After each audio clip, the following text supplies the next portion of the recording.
What up, y'all? We back. Me and my co-host Loco, my homeboy. What's up with it? Man, that was a pretty good interview, man. That was pretty fun, despite Chill's mic and hearing messed up.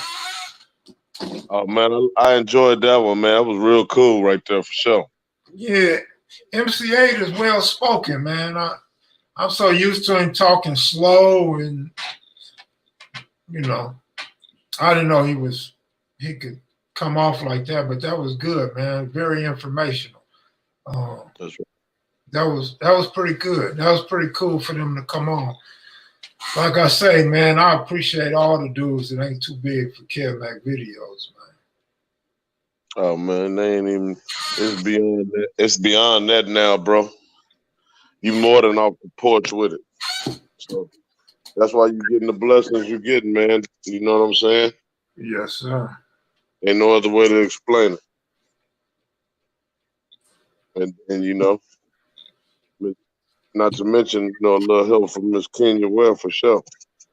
Oh yeah, Kenya's the homie. Like I put on Instagram, she just see her homeboy trying to do some work, do something serious, and decided to get behind me. And that's what in the black community we always talk about that. We got homeboys and homegirls that can help get us to the next level, but for whatever reason we don't do it.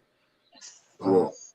I mean, my work shows for itself for the last 15 years. I've been trying to get niggas on for 15 years.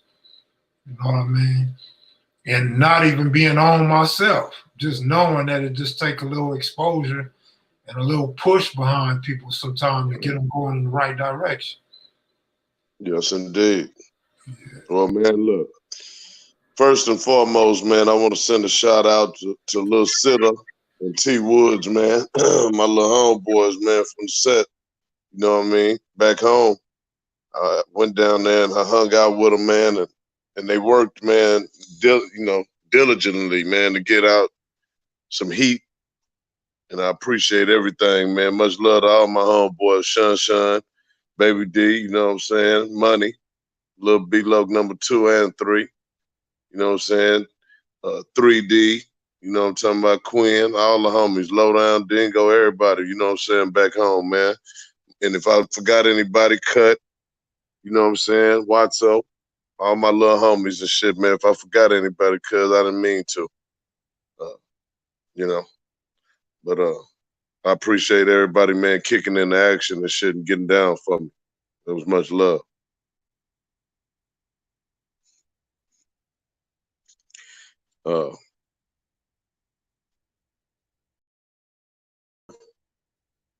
Your volume's off. Yeah, I turned my mic off because I was on the phone with cocaine. So,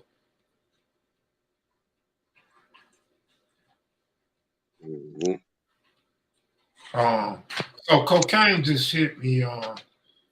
So I was on the phone with him. I missed what you said. Good looking out, G Fields, Marlon Guest, Kira Coleman. That's a new name I haven't seen, Kira Coleman. Thanks for your history and info. Yeah, good looking out. Appreciate it. No, I was telling them how I was telling my little homies and stuff, sending shots out, man, letting them know, you know what I'm talking about, that we appreciate everything, you know what I'm saying, everybody kicking into action for kevmacvideos, man, to get on this project, man, and to really show what we got from down here in the South as far as talent, you know what I'm saying, is concerned too, man. And just some little guys, man, that, want to get on, man, and stuff and jam, Mm-hmm. Yeah, I was up to 4:30 in the morning, man. Man, we had 555 people in here for Chill and 8, which is double what we normally have. Right. That's all right. JB, it sound good, man. It sound real good. Man, I'm with it. That's for sure. Yeah, I was surprised to see my sister and my niece up in Right, there. right. They enjoy it? Yeah. We on a family chat right now as I talk. That's what's up, man. That's what's up. Yeah. And see, another thing, I was writing down questions, so that worked out. You know what I'm saying? We was able to you know what I'm saying? I was ready when you got through, and I knew you needed a breather. Boom, I was ready with you. So you know that was cool. Mm-hmm.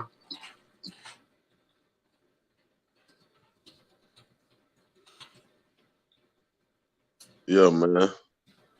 Felt good to be back home, though, bro. I was in the projects where I'm from. You know what I'm talking about? Mm-hmm. And you know, my family's still in there. You know what I'm saying? My little kin folks and shit. So I was all down there fucking with them niggas. Mm-hmm. But just that aura, you know what I'm saying? Sometimes you got to go back to where your roots is from, man, to smell that air. Oh, ain't no Stand, question. yeah, stand on that turf right there, man, just to really gather yourself sometimes. And I'm glad I got a chance to go down there and do that, man. Mm-hmm. All right, hold it down for me real quick. I need to hear this beat real quick. All right, go. So yeah, man. Maniacs and Mac heads, I can't see the chats. I can't see what y'all putting on there, so I gotta wait till Kev Mac come back and he'll put them on there as you know y'all go. But you know, just I guess my question to y'all is, what do y'all think about the Aid and Chill interview, man, and the Big June interview and the Corrupt, and you know, just seeing how this live chat that we started, this live stream that we started out having fun with just because we were quarantining, how it developed off into what it's developed off into, man. You know, how do y'all feel about that? I know y'all seeing what's really going on in the movement and how this shit is really taking shape. Because I do. You know what I'm saying? It's real serious for my homeboy, man. And I'm so, you know, I'm proud of him, man, to see, you know what I'm saying, where he came from with it. You know, staying consistent, staying relevant. You know, no hater shit, no internet beefing, ain't feeding into the dumb shit. You can't beat that with a stick, man. And just study just lining up people. You know, even throughout all that coming and all the trolls, he's still working. So yeah, I'm real proud of my homeboy, man. Yep. Yeah, good looking out, man. I heard that. For sure, bro. Interview Daz Dillinger, man. Boy, they want me to interview everybody. It's just like it's not that Oh, well, easy. that's that, and so you understand now. That's it's not saying taking nothing from it, but hell, shit, you got them crunk. You getting all the greats on here. It been like that before this stuff. They've been wanting me to dig Raymond Washington up out of Compton Cemetery forever. And ask him. Hey, when it get good, Kev. I remember, man, when I first started this whole run with this shit, with the documentaries and shit, right? Man, it was so addictive, man. The nigga that used to bootleg them hoes to me, you know, he ended up running out of movies. I used to call the nigga beefing with the nigga and everything, man. I wanted some movies. I needed that content, nigga. What you mean you out? What you mean I gotta wait another week? Oh no. You know, and it's just a feeling, man. And like I say, that mean you're doing good. If they ain't asking, that mean you ain't about shit. Right. Well, I still ain't about shit though. I knew you was gonna go somewhere with that, nigga. Boy, you the most humble nigga this side of the earth, boy. You a motherfucker. Man, it's just the truth. Sometimes you gotta go on and accept your. We trying to give you your roses, man. You know what I'm saying? No, I'm cool with that. I thank everybody, but I just feel like, I got a lot of growth. I'm not where I want to be, so, No, for sure, man. Of course, man. But you know, that's what did Big June say the other day? He ain't tripping, you know, because it's gonna come. It's Yeah, gonna come. Over. yeah.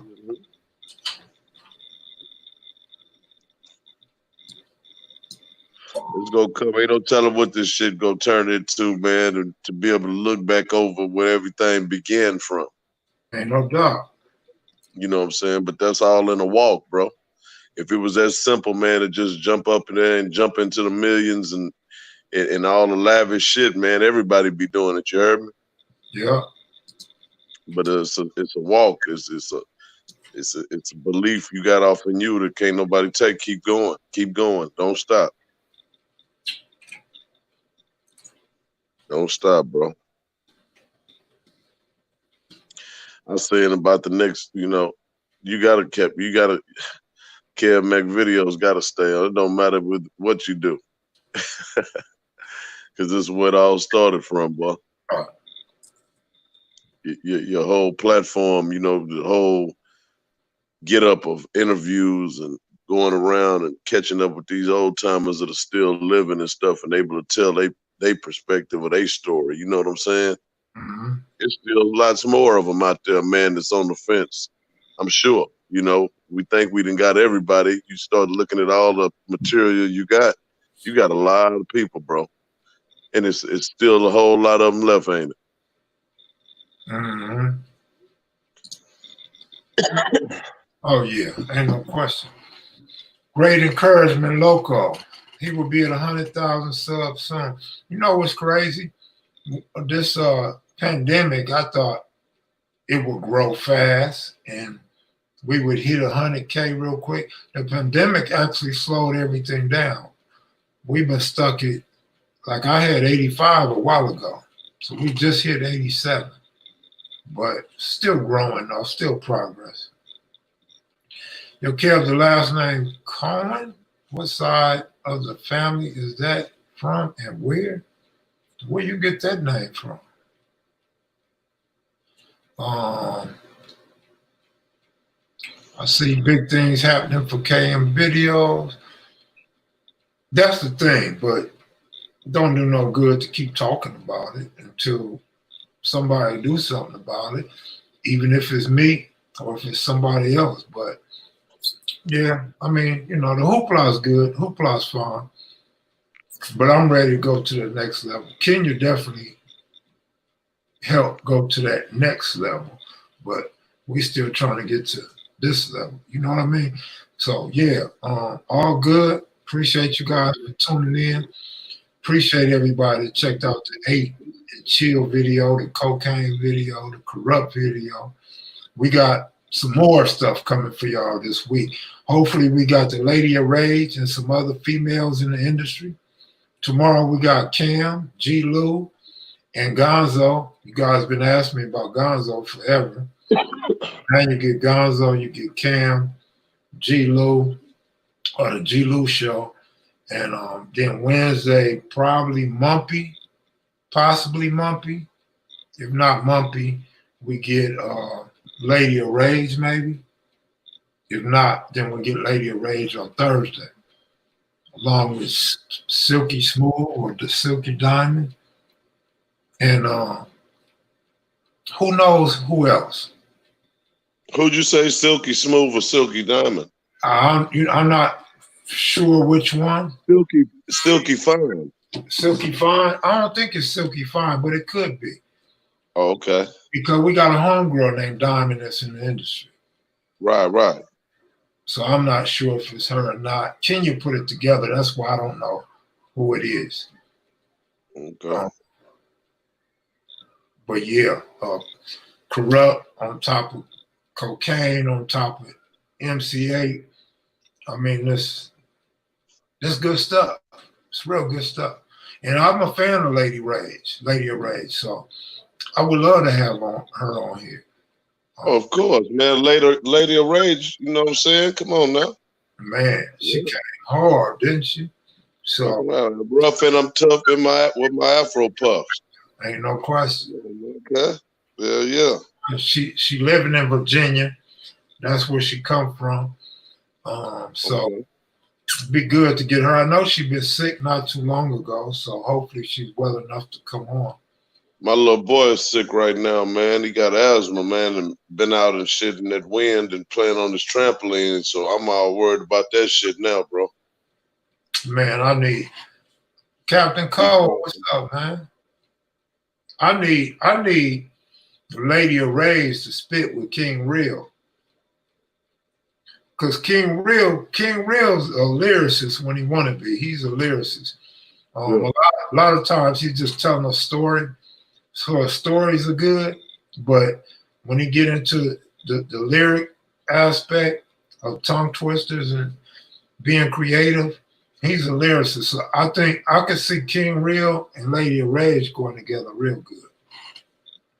Right. But We'll see, man. Everybody that hear King Real, they like him. They like King Real, and it's funny because it's just that I like King Real. So I don't always expect people to like what I like, but they feeling him. They feeling him, dog. Oh, that jam that you was putting on there, on the site, that jam that he got. What's it called?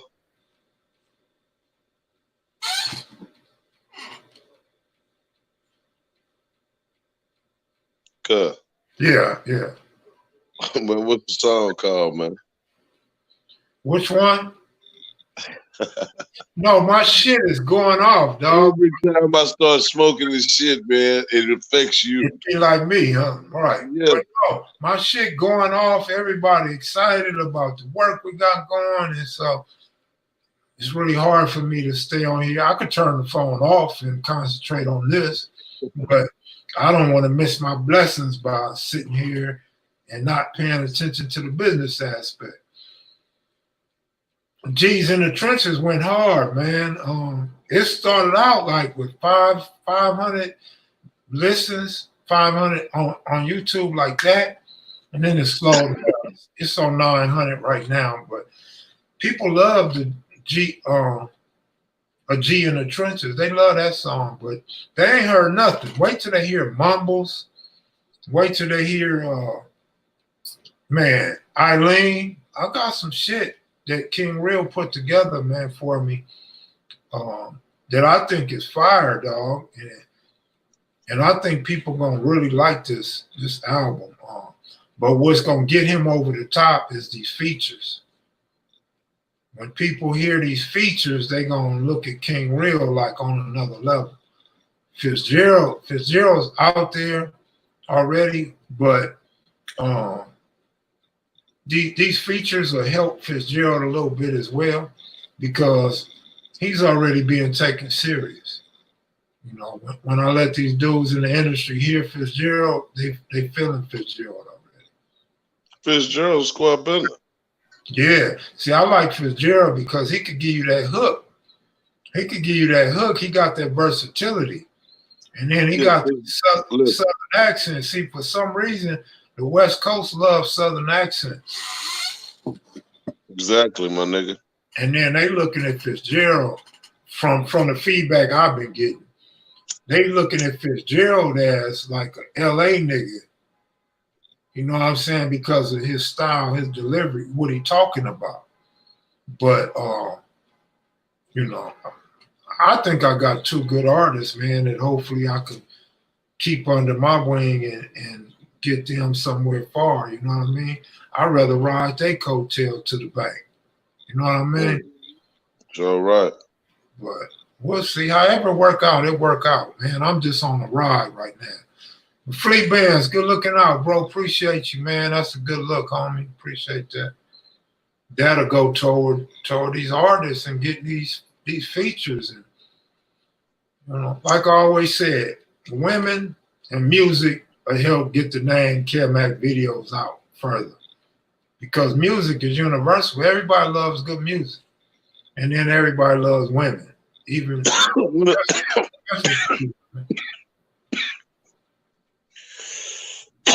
what is the listening part? Huh? What is the listening party? Oh, I'm gonna do that when they officially let me know that everything's approved. Then I'll start putting it out there. I'll go get a speaker and start putting it out there.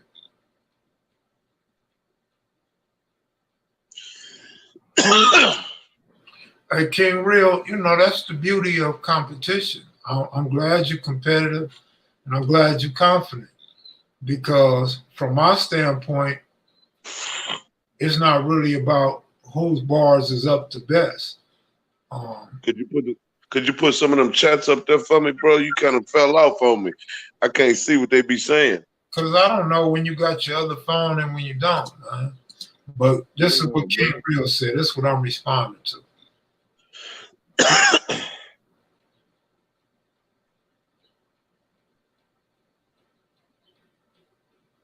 That's right.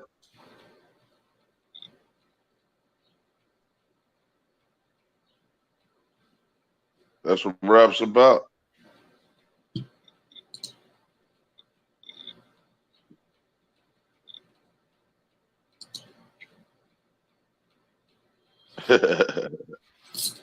Well, a couple of songs.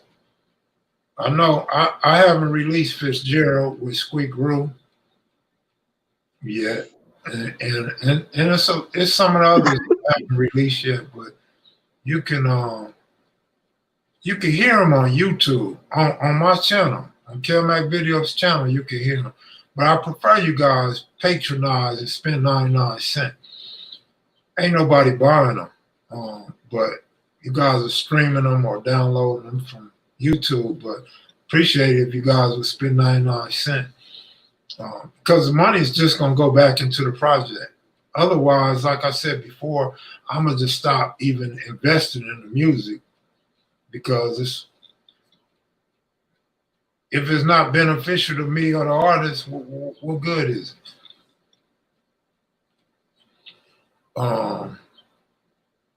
Call KB. They want KB up on here. I'm not doing KB today, man.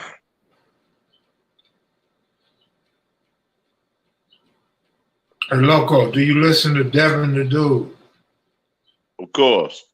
I know him personally, you know what I'm saying? So, you know, yeah, but yeah, Devin one of my favorites of all time, bro. I mean, he's our Dr. Dre of the South.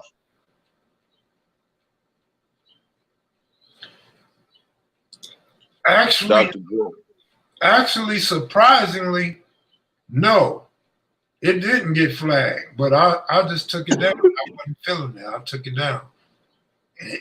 And again, I'm surprised it wasn't flagged. I don't know how they be flagging my good stuff and don't flag that one. I guess they like when we act like, what's the word, buffoons? Buffoons. All that buffoonery. I think they love that. But when we being serious, I don't think they like that too much. Good looking out, Willie Robinson. I would love to hear MC8 on the KM Videos remix with this year. I don't know about that one, but I would love to Fitzgerald and MC8 together. I don't know about Kev Mac video remix. But whatever we get, MC8's a legend. Like Loco said, 8's a legend. Cocaine's a legend. Chill's a legend. And we have a lot more. Corrupt. These are West Coast legends in the hip hop, hardcore gangster rap genre. I hope my phone stay on. I'm on 2%, but I got a brand new charger. It's been on 3% since I got on with MC8. So I hope this bitch hold up, bro. If for any reason it cut off, I'll just have to charge it up for a minute. But I don't think it's gonna do nothing.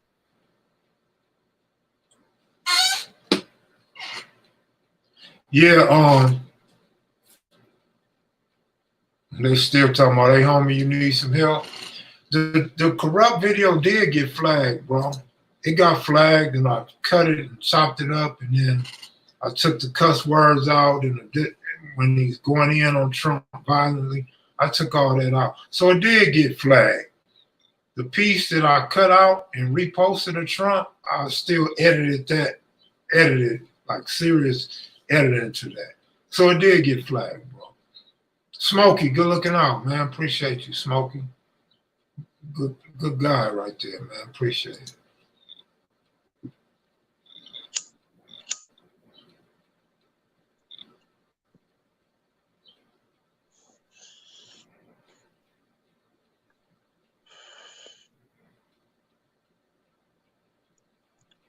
Yeah, bro.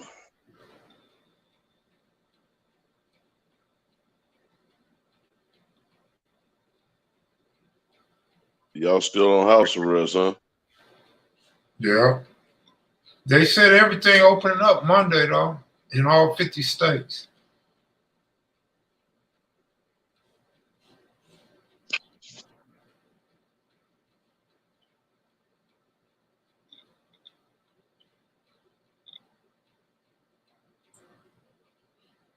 Yeah. What up, man? You getting high?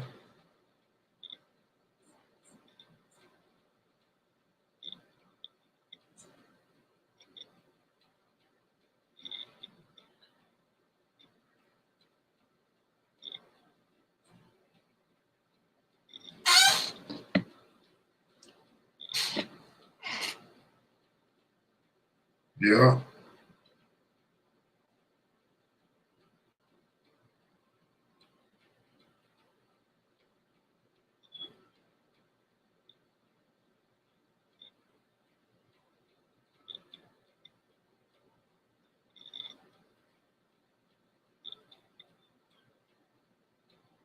Oh, damn, Loco disappeared on me. Oh, he said his battery was dead. What's up, y'all? I was texting. He stuck. He said his battery was dead. You want to come on, G. Lou or Jerome Wallace? Babyface Loxa? Somebody want to come on into Loco, get his battery charged up? I got to go at least like another 29 minutes. Flea Bands, good looking out though, bro, man. Glad you called us live.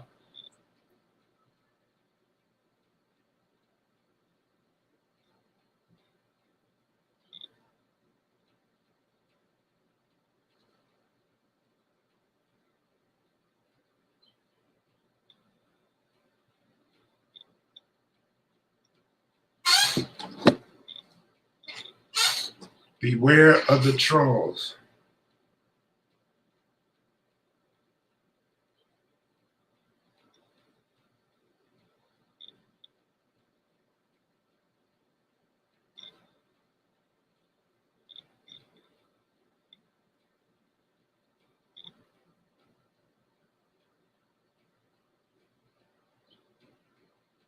Have you tried Brother Lynch? No, not yet.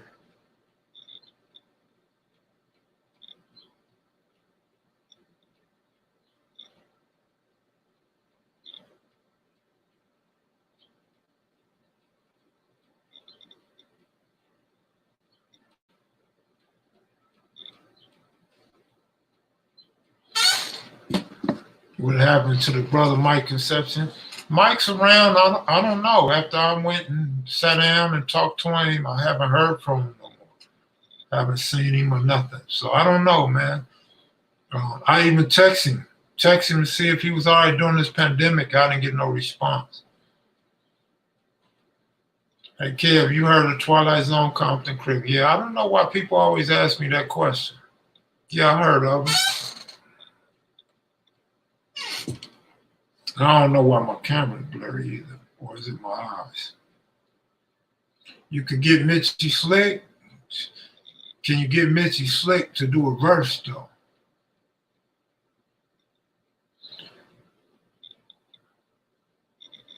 I believe Spud is still paralyzed yet. He's still in a wheelchair, so I gotta think he's paralyzed.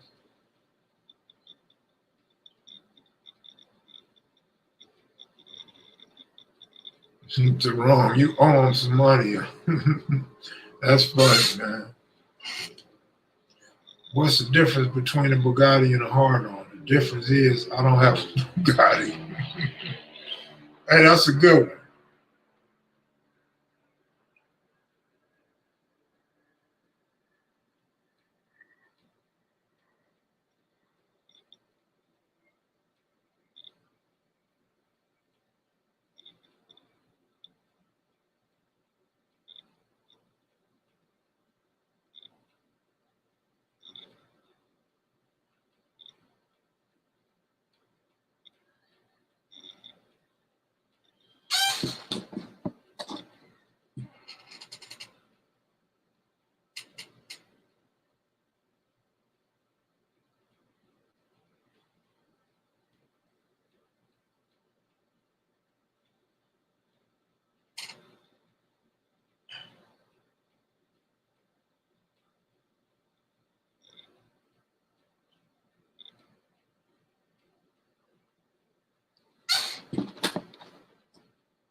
Truthfully, Texas been riding and vibing to that West Coast music.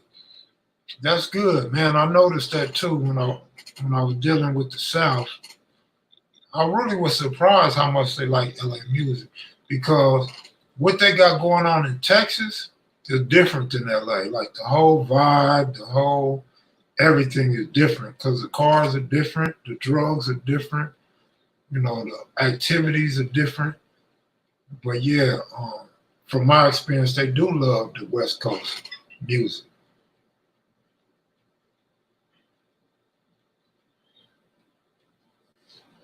Let me see. Hold on real quick, you guys.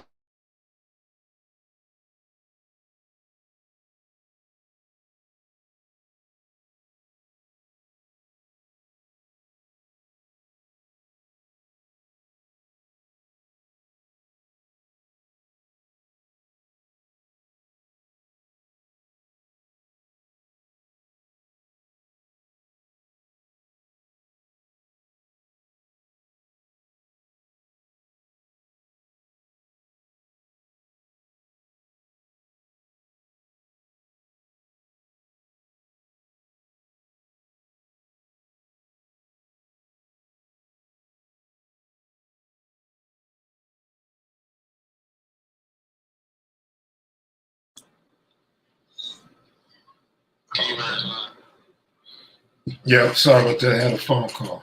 Professor Melly Mel, no, I was on the phone, man. I had a phone call. I'll turn that off on purpose, man. I didn't want y'all to hear my conversation, man. I told y'all I'm popping right now, man. Everybody's excited. My phone's steady ringing, getting a bunch of texts. I've never been this excited in my life, man. Except for when I heard him call my name for release. Them last 2 times. Still no sound.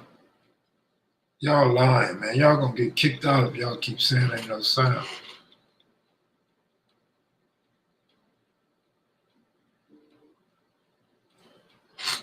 Oh man, I don't know.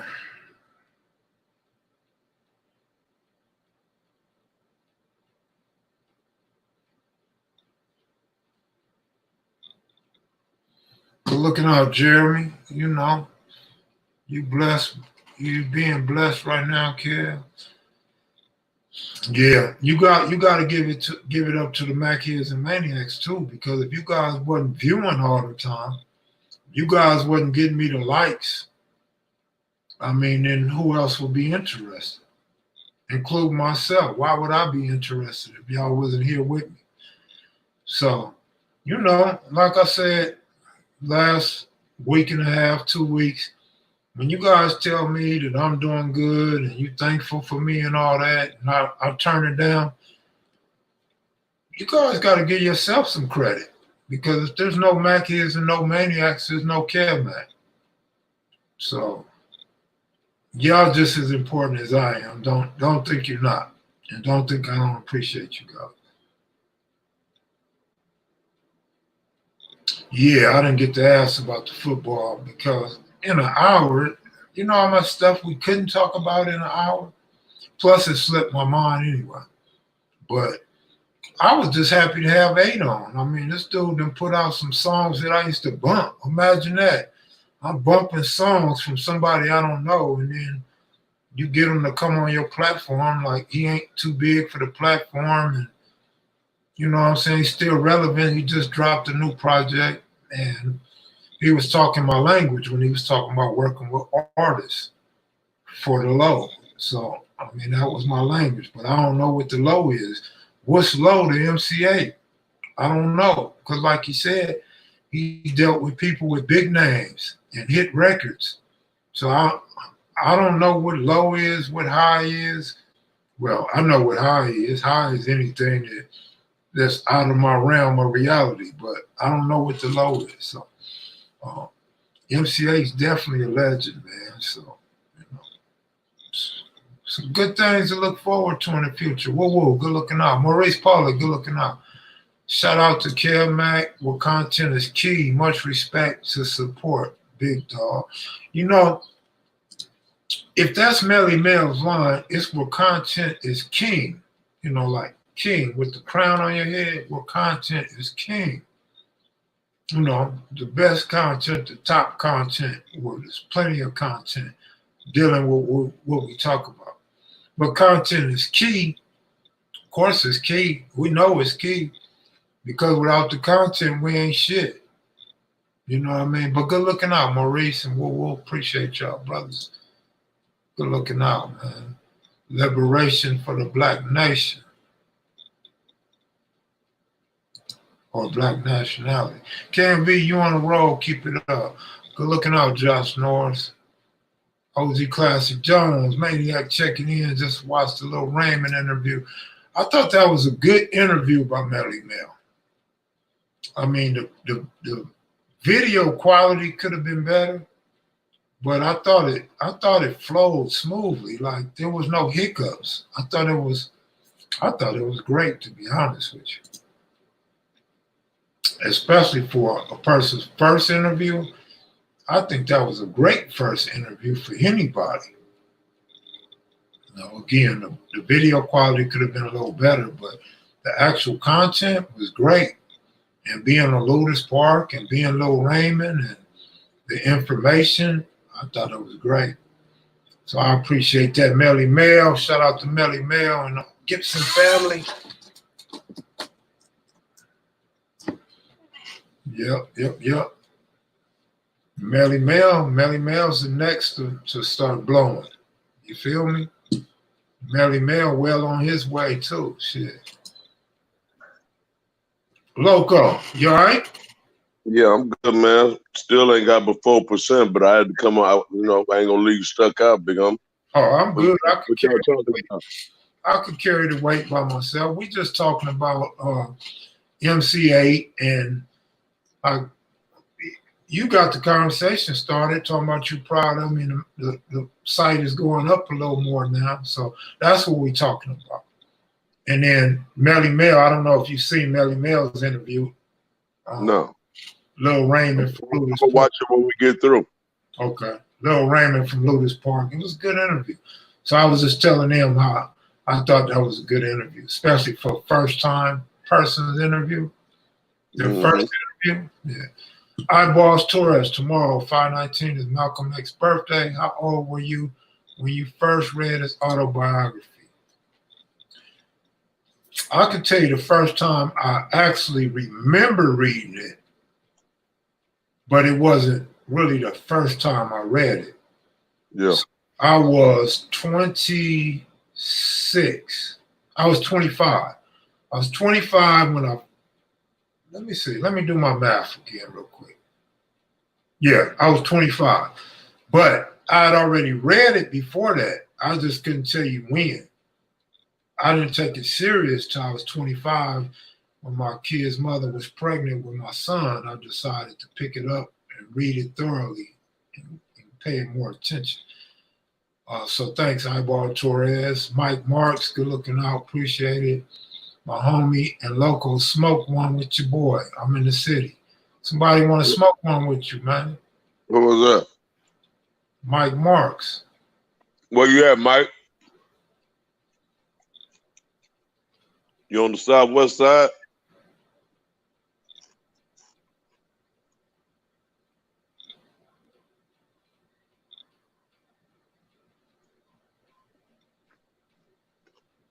It's my anniversary tomorrow. We got married on that date on Malcolm X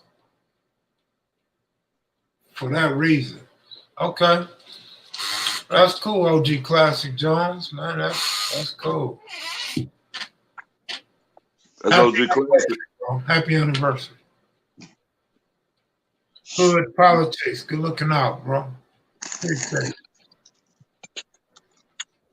That's OG Classic. Well, no. Yeah, yes, sir.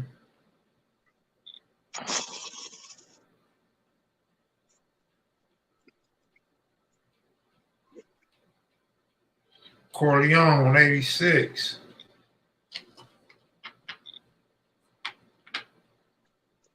Who was that?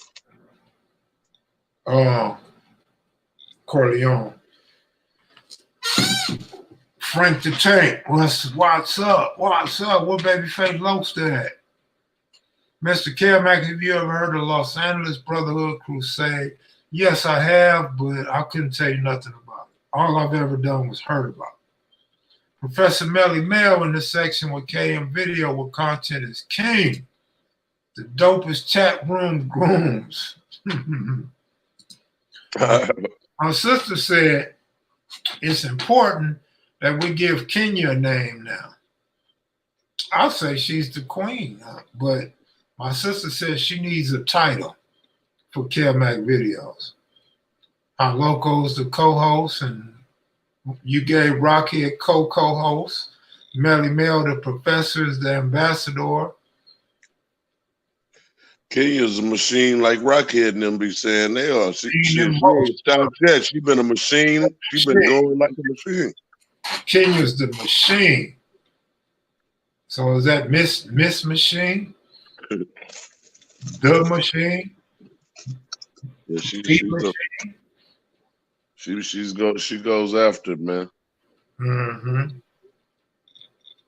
Yeah, that she do.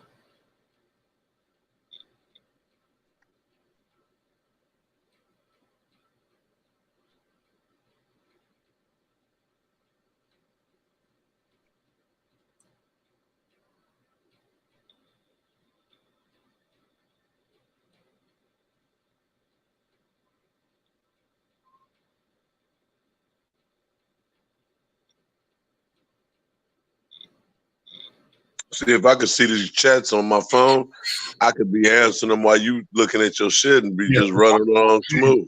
Well, I invited everybody on, but nobody want to come on, so. Ain't no way you can just have it where it just runs. It don't work like that. Have what run? The messages across just constantly, even when you're doing something else. Nah. God damn, what is that? That was an accident.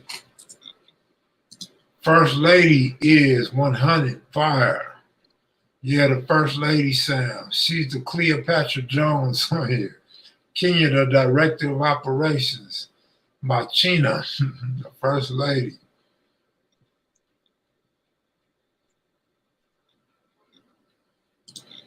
No shit. I can't sit and listen to anybody for 3 hours. So we down for the cause, homie. Because you never know what you're going to get here. You don't know what homie going to pop in. You don't know what artist going to come in. You don't know if we're going to joke and clown. You don't know if we're going to give some serious business. You don't know if Papa T going to come with the Black Panther talk, revolutionary talk. You don't know if Kenya going to drop in to say hi. You don't know if Melly Mel going to give you some words of wisdom. You just don't know what you're going to get. Joe Rocchead is going to always bring something. Yeah, but he act like he's somewhat training or something, man. I'm kind of starting to worry about it. Let me find out he out there training on me.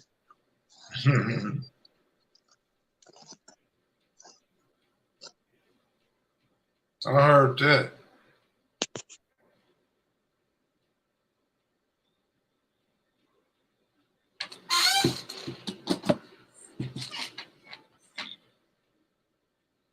There go Babyface Loaster. What's up? Matter of fact, Loco, you done froze, man. I gotta kick you on out, man. And because I kicked you out, I'm finna send some links to some other people.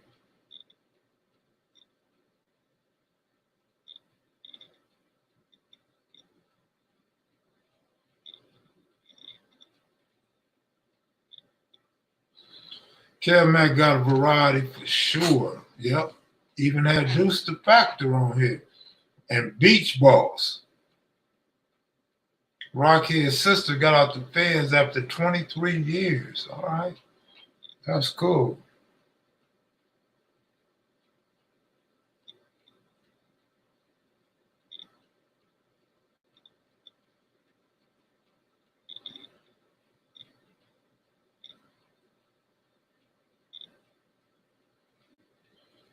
What's good, Beach?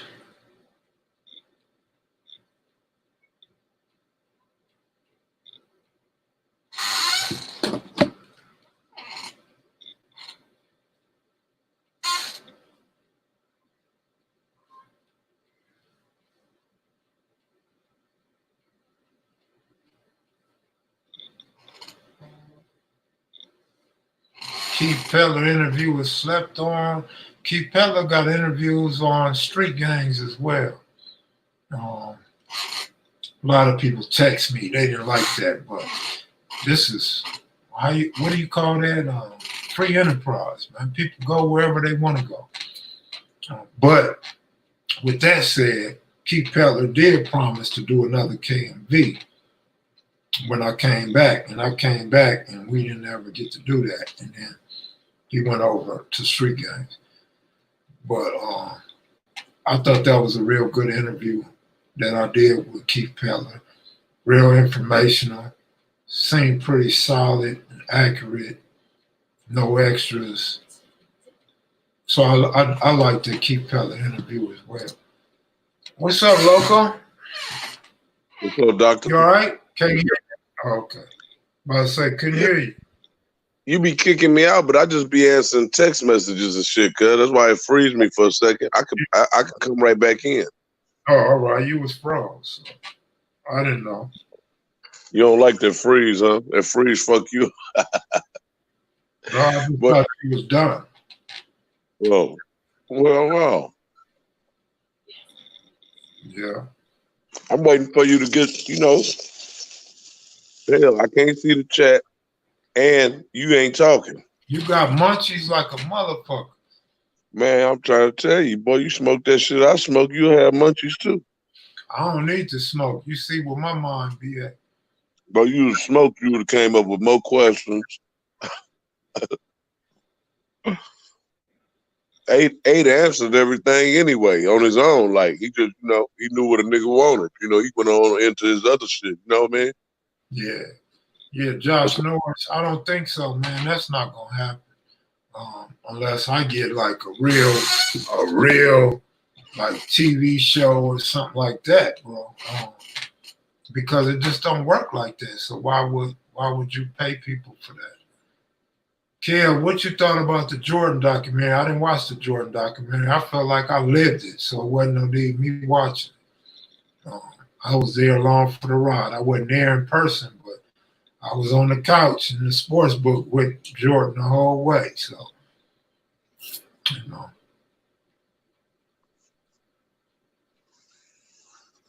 Yeah, Hood, when you coming down, man, when you coming down this way, brother, they up and moving around here. You can go get on the plane and get on, you know what I'm saying? Oh, I don't think I'm coming out there to my sister get a spot. So she's looking at like November, December. So I might not make it this summer. I'm gonna wait on her, bro.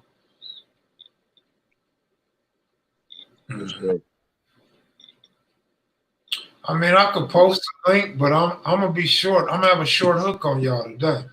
If y'all saying some goofy stuff or some argumentative stuff, I'm gonna boot you right out like the Gong Show.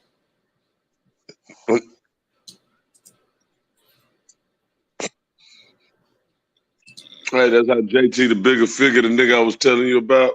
That nigga come on one day, he'll tell the moderator, don't kick nobody out. Do y'all hear me? Let them say whatever the fuck they want to say. Don't kick nobody out. The next day, that nigga come on there, that nigga say, kick them all out. Fuck them. JT crazy the motherfucker, boy. That's my nigga.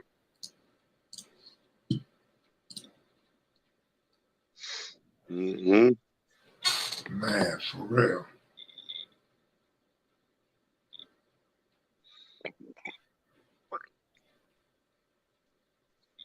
Go on, man. Kev, man, when you're interviewing people about what they know, have seen, can you tell they're embellishing or maybe lying? Yeah. Not always, but the majority of the time.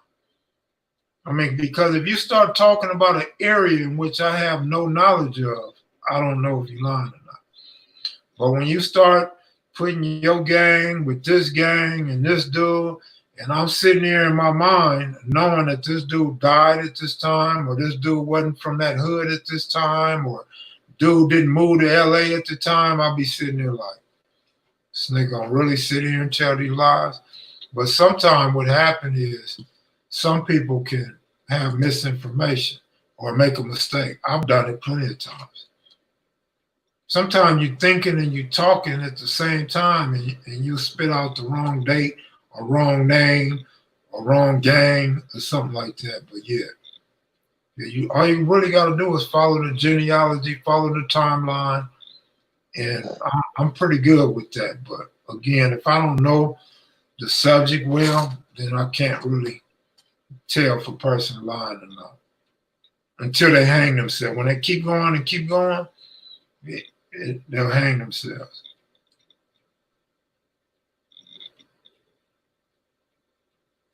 That nigga said they keep going and keep going.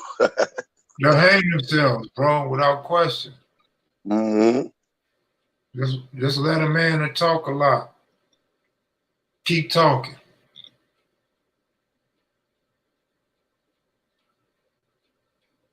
It's all right, player. They say you tell one of you got to keep on telling. Yeah. Oops, sorry about that. In this day and age, there's too many motherfuckers that'll come out the box on you, man, with some real documentation, man, and put it right online. You know what I'm saying? You can't strap, you know what I'm saying? So you better be square well. Yeah. Or square business, as we call it down here in the South. Mm-hmm. You know what I'm saying? Kill, loss, or nutty. Like we say in the Army, stay in your lane. I didn't know that was Army saying, man. Kill, would you ever interview Pooh from Acacia Block? I don't know. I don't know him, man. Y'all been asking me that for like 3 years. No, Ice-T is not a rolling 60. What he was back in the day, I don't know. But he ran with the 30s, the 40s, the 60s, the V&Gs, so the 30s, 40s, 50s, and 60s. Then he was tight with PJ Watts, and I guess spent some time in the Pueblos and Hoovers as well. Ice-T probably would go on, and I think that, and this is just my opinion, I think ask that question is the golden question of a lifetime. Nobody ever found out, but I think Ice would answer to fuck everybody head up and probably be like, look, nigga, I'm a West Side Crip.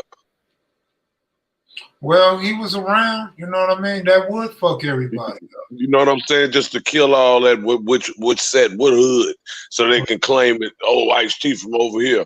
He don't even want to give you that. He got too much to lose. He got time, Right. You know? Absolutely. So it would be easier for him to just answer it like that and be like, nigga, look, I had love for the blue side. You know what I'm saying? I probably had friends from the red side, but it was West Side Crip. You know what I'm saying? That's what I come from, that old stuff. Mm-hmm.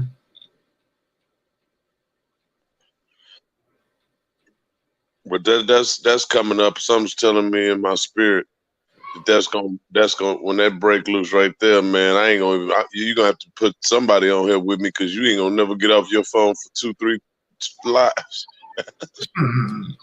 No, I'm good. No. Hey man, that'd be epic right there. You know, not that ain't nobody appreciative of the love that's been shown to you so far, right? But yeah, like you nigga, that's some other shit. You heard me? That's Law and Order, homie. Mm-hmm. That's Ice-T. That's Ice-T, nigga.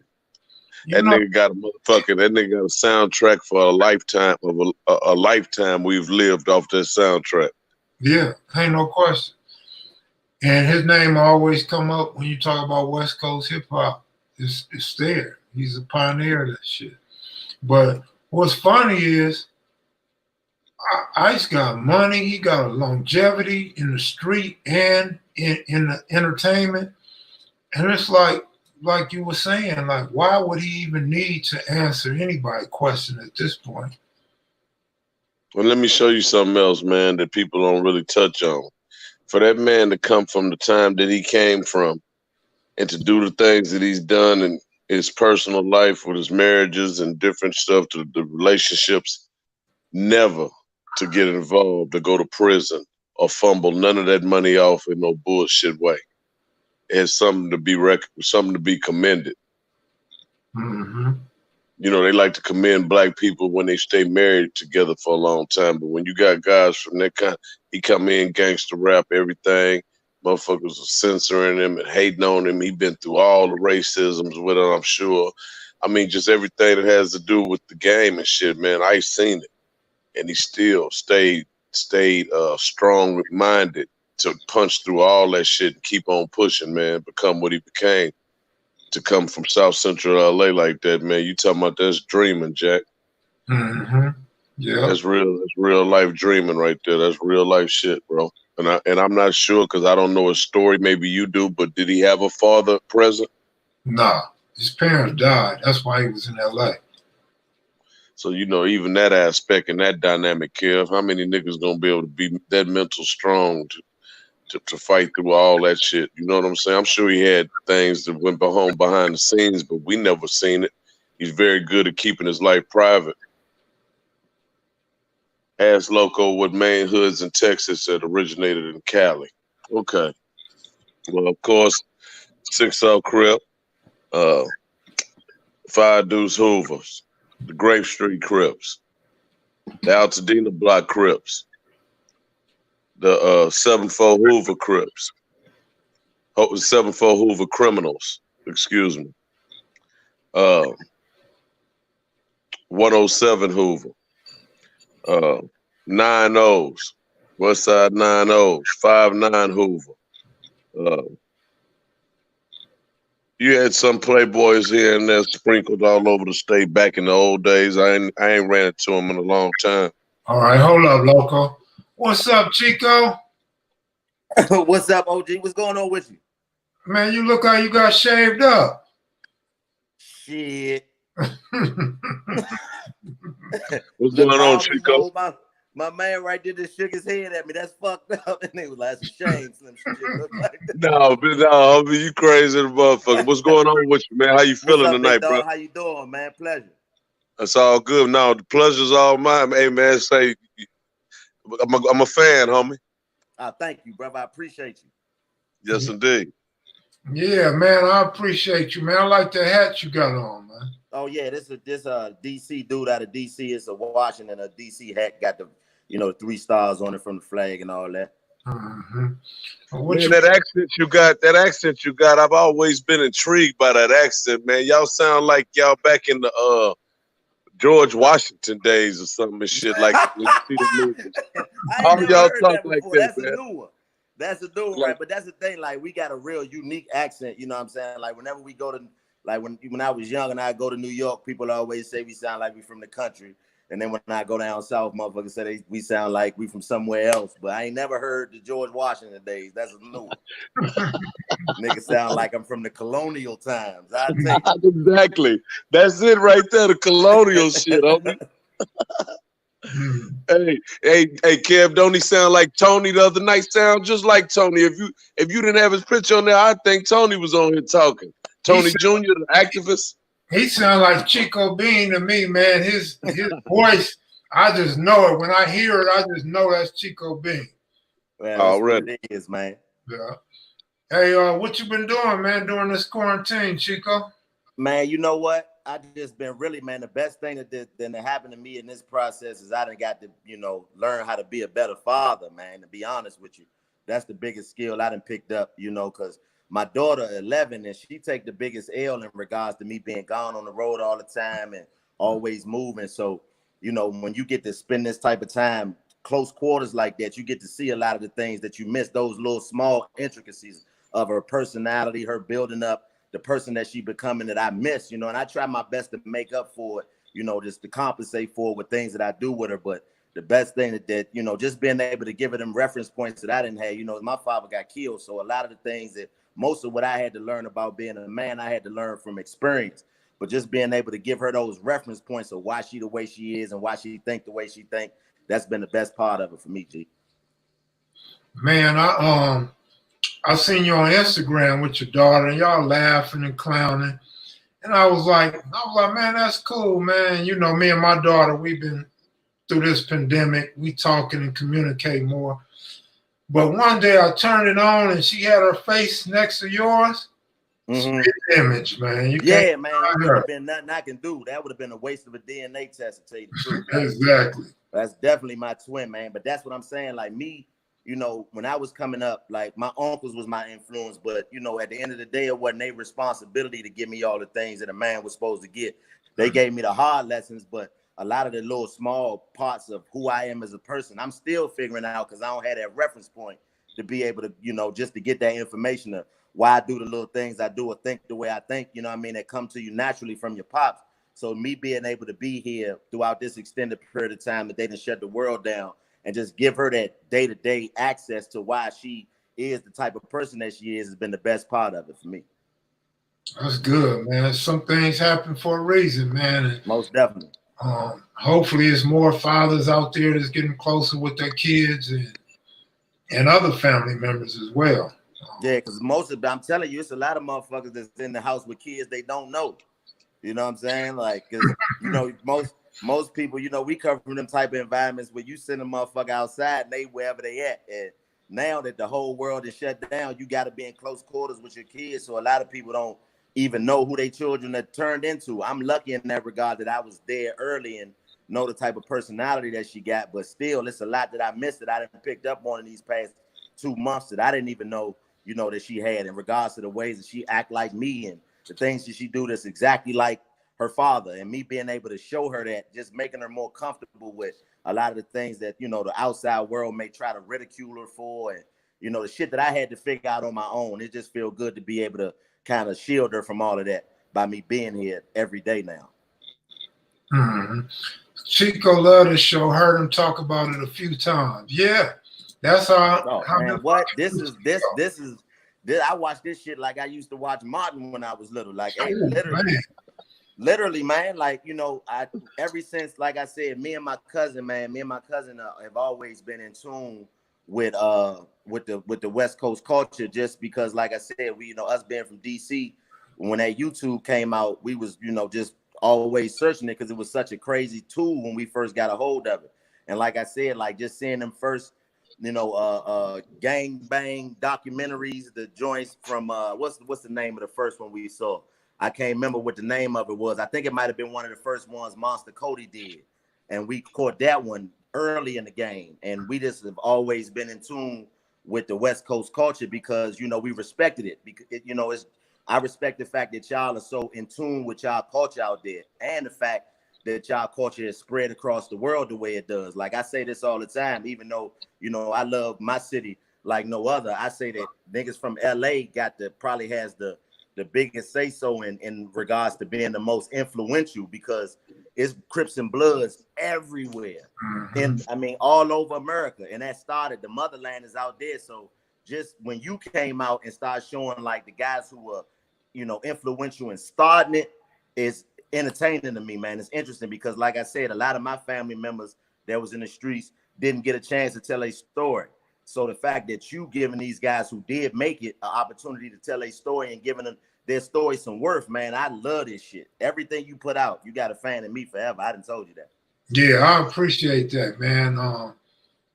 That's big, man. You just really fucked me up when I seen you on TV doing that shit. I'm like, who is this dude? I gotta get to know this dude right here. Because let's be honest, in the black community, you got homeboys and family members that could probably be plugging your name and they don't do it.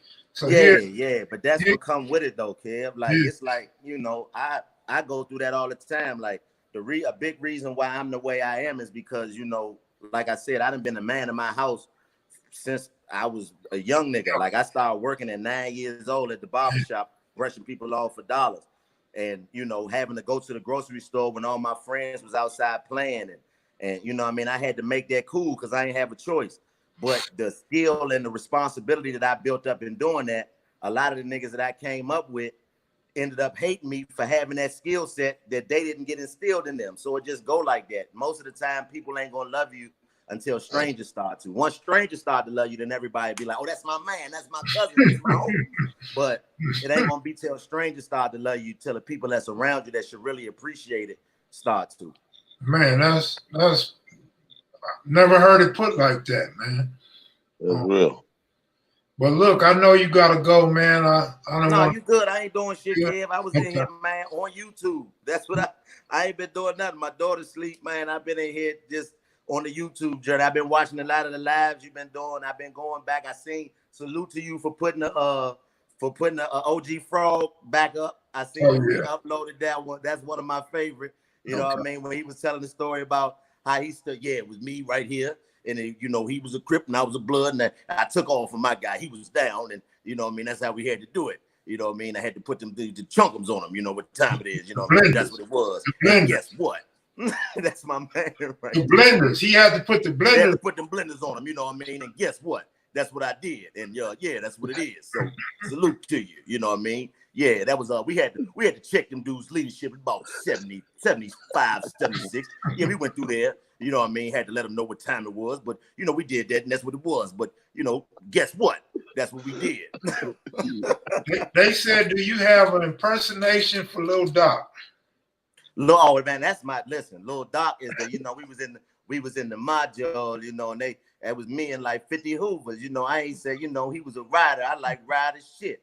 You know what I'm saying? But I'm just saying, you know, handle me, nigga. You why you had to hit me with the mop ringer? You know what I mean? That's one of me. It's 50 Hoover. So I threw my knives down and I, you know, just to show him how much heart I had, man. I'm like, this nigga is an alien. Good one, man.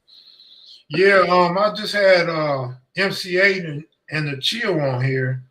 And then Friday. MC8? Yeah. And then Friday. MC8, that's his nigga right there. Right, exactly. We had Cocaine on Friday, and then we had Corrupt on before that. Oh, that's beautiful. So, you know, man.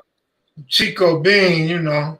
Ain't let me ask you a question, though, Kev, since I got you on. And you too, Loco. I don't know you personally, man, but salute to you. Like, with y'all, like, I always wonder, man, like, you know what I'm saying, with y'all being such an influential hood from y'all city, like, how do y'all take a lot of y'all culture being spread across the U.S. like that? Do y'all embrace it? How do you feel about that?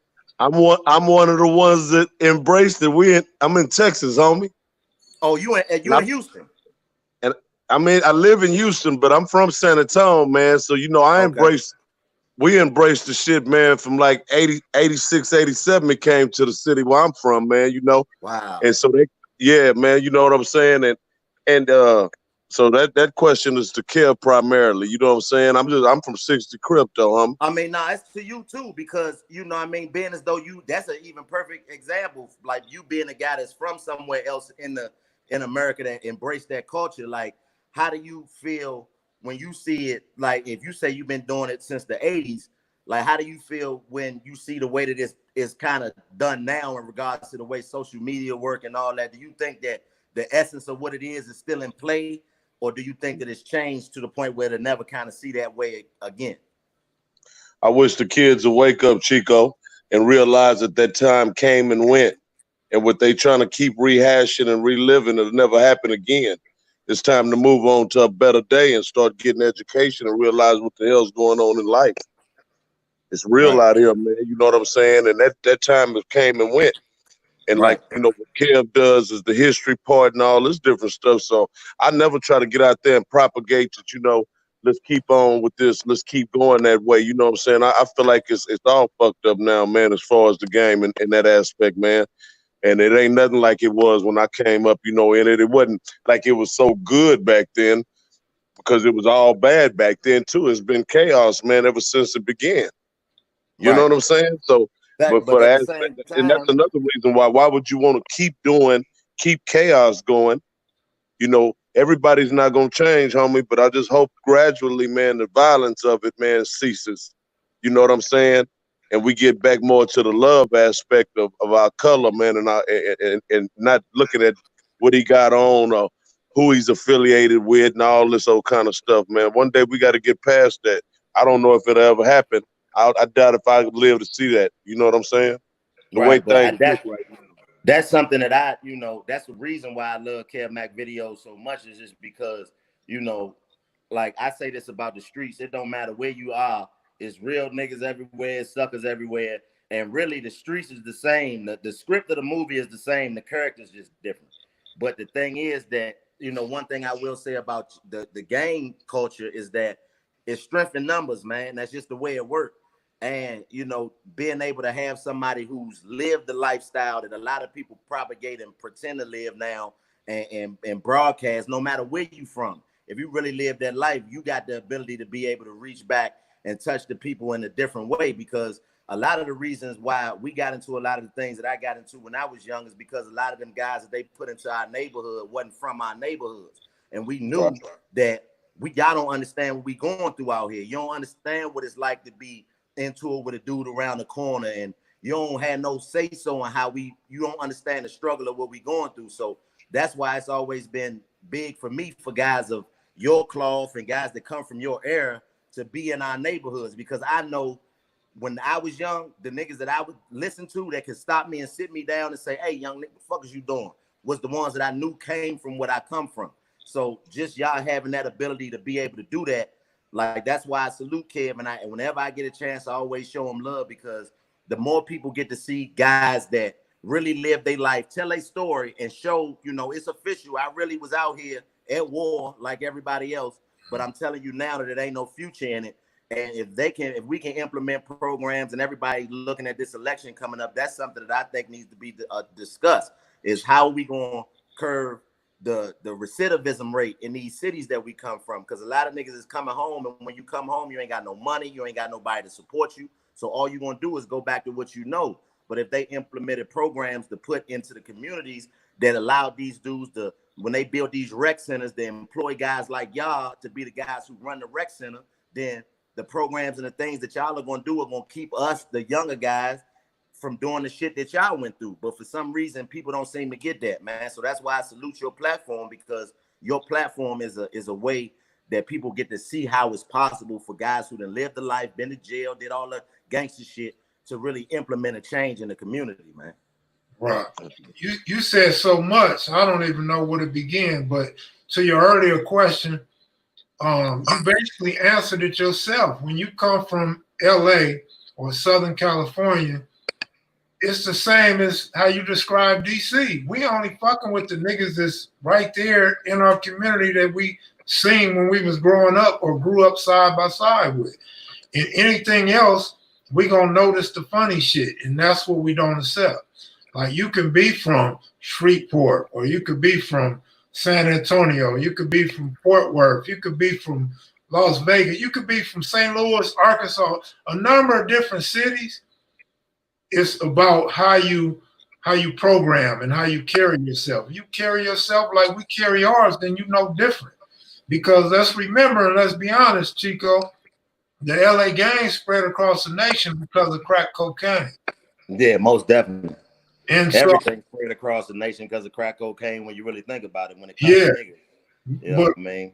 Right, but I'm saying, so a lot of cities got the Crip and Blood, honestly. They got it from a dude that taught them the game, and they was able to look at him like a big homie and see how he talked and moved, and ask him questions about how Crippin' and Blood really go. And so they got it honestly. But then other places, not so much. They got it from watching TV, from watching Colors, and Boys in the Hood, and Menace to Society, and so on. And that's when you kind of get the Chicago mix, the 5-point, the 6-point stars, and all these different constitutions and chapters and all this stuff that other places put off into they gang banging, that we looking at like, wait, where'd that come from? Wait, you know what I'm saying? It's a little different. So we look at it different. But I always say the same thing you said. It's real niggas and fake niggas everywhere. So it ain't really about if you real or not. It's about if you real with yourself and that shit you spread. And if you trying to mislead youth, when we know damn well gangbanging ain't gonna solve nothing, because we went through it for too many years, and here we are to give our testimony. We not like, when we see some people in other cities promoting it, it's like, wait a minute, hold on, y'all going backwards. If y'all really gangbang, y'all should be telling the youth to stop the shit, not telling them how it go. You know what I mean? So exactly. Most definitely, man. I agree, and that's why I salute you, man. I always will. Like I said, you got a fan in me forever, because like I find nostalgia in the fact that, you know, I got lost a lot of family members, my father included. You know what I mean? A couple of father figures to violence in the streets, and I wish that them niggas was still here to be able to, you know, just to have a conversation with. So for you to be able to give guys that might not have a voice otherwise, a voice to be able to express themselves and be able to influence. You know, if I was a young man, and I say this with all confidence, if I was a young man when I was coming up and something like your platform existed, I would have gravitated towards that because it would have reminded me of what I was seeing outside every day. You know what I mean? And it would have influenced me. And everything that I've ever watched that you've done has you always ask, man, what's your message to the youth? What you got to say to the young people every time. So it's not just about glorifying the war stories. It's about, this is the result of what I've been through. And this is what it should look like afterwards, man. So, you know, I salute you and I thank you for what you're doing because it still influenced me to this day. You know what I mean? And I had no problem with letting you know that. That's real. I appreciate it. That's big coming from you, Chico. Man, thank you, Slim. Thank you, man. I appreciate you. And I'm going to tell my man Logo when I go back home to the city, Slim, I'm going to say, look, we got the colonial. Yeah, accent. man. So we all made, we got that motherfucker. We from Washington, D.C. Niggas say we got the colonial joint. I'm about to start walking around with the motherfucking hard bottom boots on. The whole, niggas, that's how we never make that cool. The whole Renaissance look, man. I'm talking about y'all need to start doing reenactments in your neighborhood. Love, man. Salute to you, man. I appreciate the love, man. Thank y'all, man. All right, take it easy, Chico. Good looking out. Lord, man. Salute to you, Kev. I see you next time, guys. All right, peace. All right, bro. Yeah, Chico Bean, y'all. I told you, you never know what you're gonna get in kevmacvideos, man. You might get a comedian, you might get a rap star, you might get a legendary gang figure, you might get anything up in here. That's right. But yeah, Chico Bean never too big for this angle ain't bothering you, is it? Not till you put your big ass hands in front of the camera. No, you cool, man. Don't trip.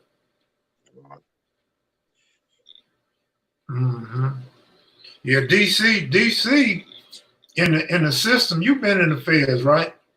No, my mama and my brother, you know, my stepbrother and them and all of them been in them motherfucker. I know all about the motherfuckers like I've been there. Yeah. Like I've been there. But I ain't try to go to that motherfucker. Fuck that. Fuck all institutions any goddamn way.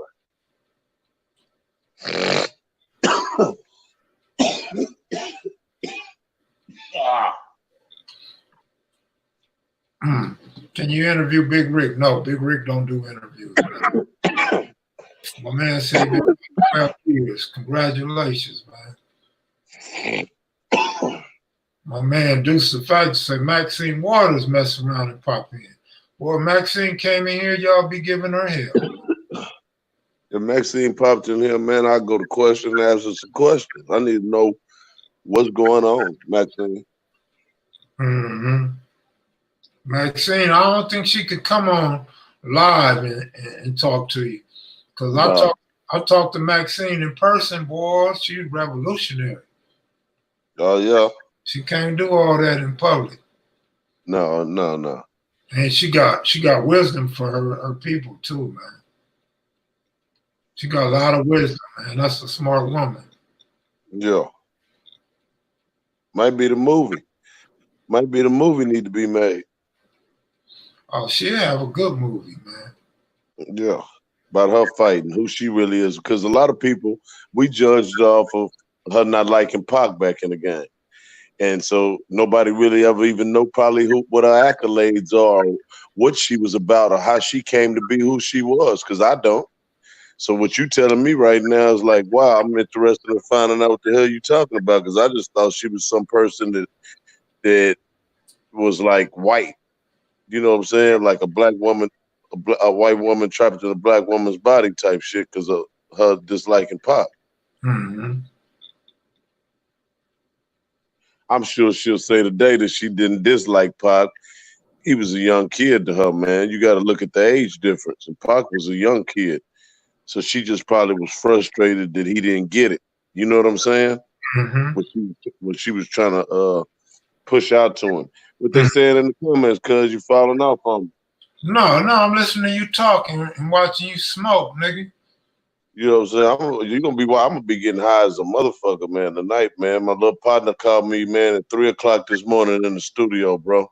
I swear to God, man, y'all listen to this. So my other little homie OD'd off some heroin and fentanyl the other day, right? Uh-huh. So they went and looked at his body yesterday and shit, viewed his body. My little nigga called me, he was like, man, I just want to look at his body, man. I'm fucked up about it. I'm like, man, you know, nigga, I'll be back tomorrow to Houston. You know, just cool out. I'll be back, man. So last night about 3:00 in the morning, he called me. I said, what's up, homie? He said, man, my mama just died. I said, come on, man. So, you know, that's the kind of shit be going on, bro. You know what I'm saying, homie? Mm-hmm. Shit crazy, man. You know what I'm saying? So nigga just been, you know, I need to smoke, man, and get right because I've been up trying to, you know, be there for my little homies and shit. I really ain't had but about maybe an hour and a half sleep. Mm-hmm. But you know how when you wire it all up because of the shit that be going on, you don't even be tired. You know what I'm talking about? Mm-hmm. But yeah, that boy mama passed on him, man. That's cool. Jock already answered that question, bro. You asked it earlier, and I answered it when you asked it. Oh, wow. Peace be upon them and us all. Monique Hill, what's up? Condolences from Maurice Pollock. Appreciate it, man. Appreciate it, man. Local, it was C. Dolores Tucker. See the Lord's Tucker. My bad. I see. Thank you for the correction, man. But you see why I would make that mistake because it was C. Dolores Tucker and Maxine Waters, and I just fucked it up. Ricardo looking up. So you telling me Maxine Waters didn't mind Tupac? She didn't ever have a problem with nobody. I thought Maxine Waters was a woman that'd be tripping. No, she don't trip. She cool as fuck.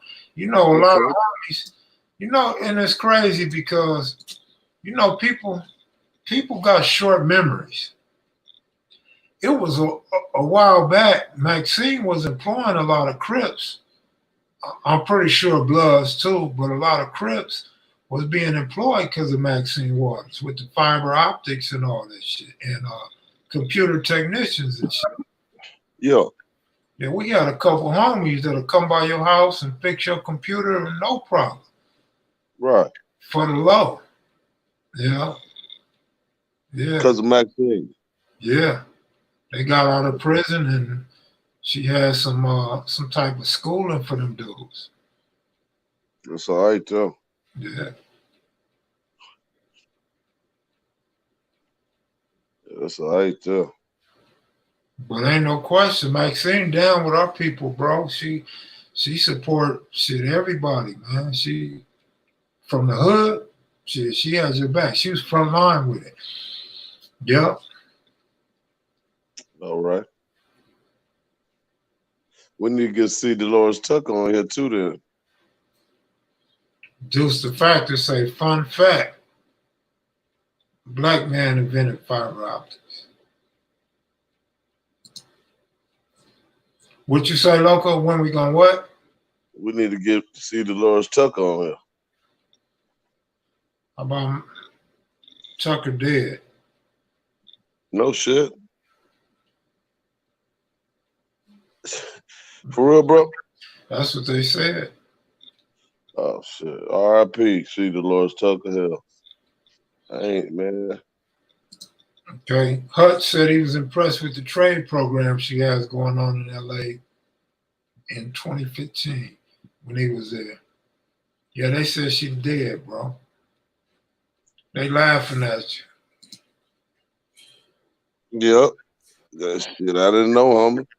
Hey, here come the jokes. That boy head shaped like an old thumb. Why don't you come on here? I'm gonna tell you like I told them other motherfuckers. Come on here, I respect you more, man. I know I got a big old head though, homie, and the way I'm leaning right here do look like an old thumb. So you really ain't tripping.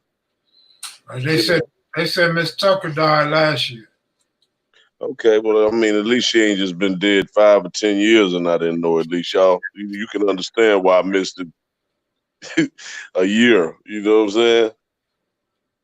Larry Mel said, chat room goons is at it. They said, next, who you want to interview next? Marcus Garvey?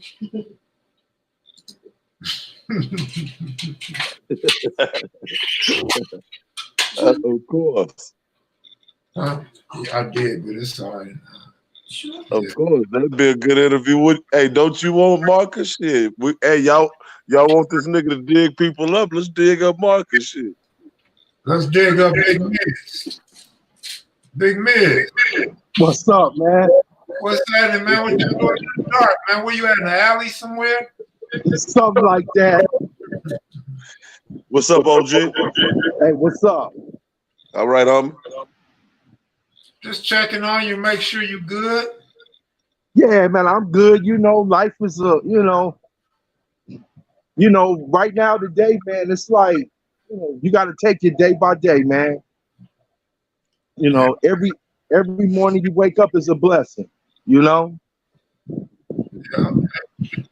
My viewers want to know, have you been lifting weights?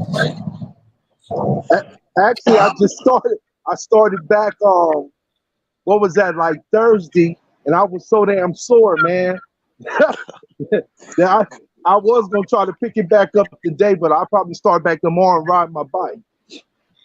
Hey, man, your most famous line is, I started lifting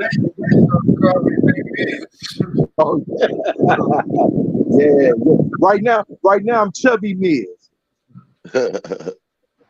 Yeah, you gotta stand out because you gain so much muscle, it's gonna turn to fat. Yeah, right.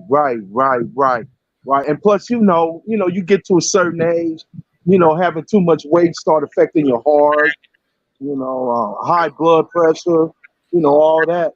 All the time I was inside, I never seen the doctor one time, man. Get out here, I done been to the hospital a couple times already, Damn. See, people don't hear that part. Yeah, when you come home and you start eating a bunch of stuff that you didn't have, that wasn't accessible, up in there, like I didn't eat a lot of meat in there. No, I didn't really trust the meat in there.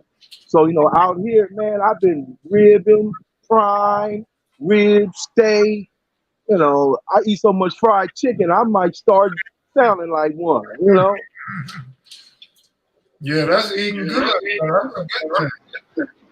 Yeah, well, I think anybody that did, a lot of time when they get out, they gonna be kind of, like, I want this, I want that, I want this, kind of like a kid in the candy store.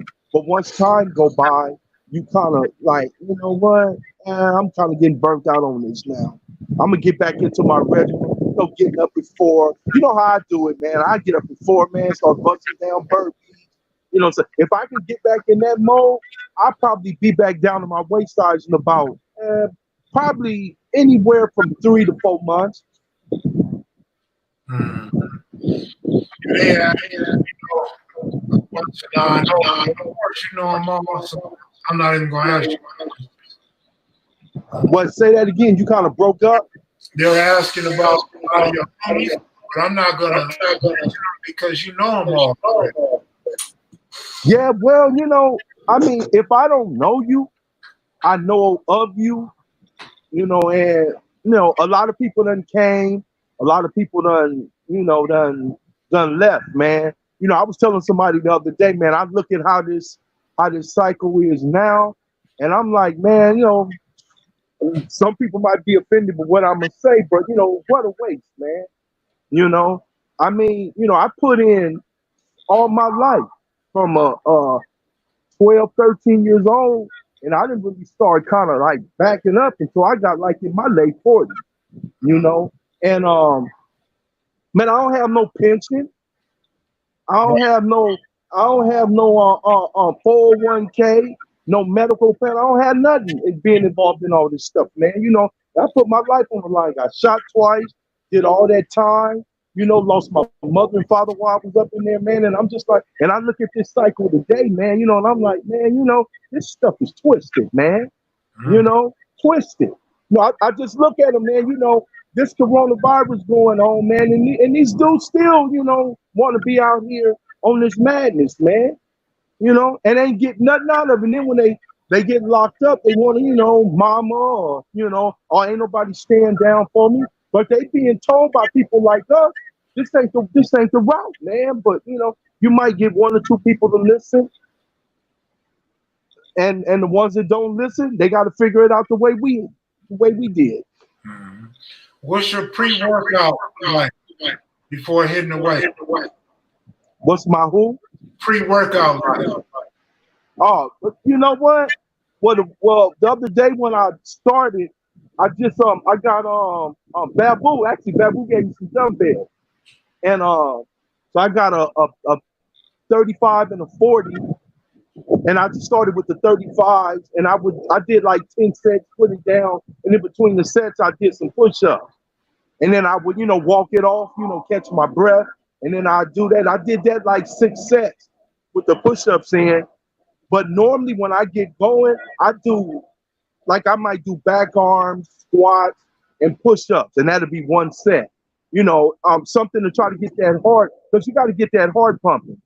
You know, once you get that heart pumping and that muscle memory, you know, come back, you know, you start burning off some calories like real quick because your metabolism build up.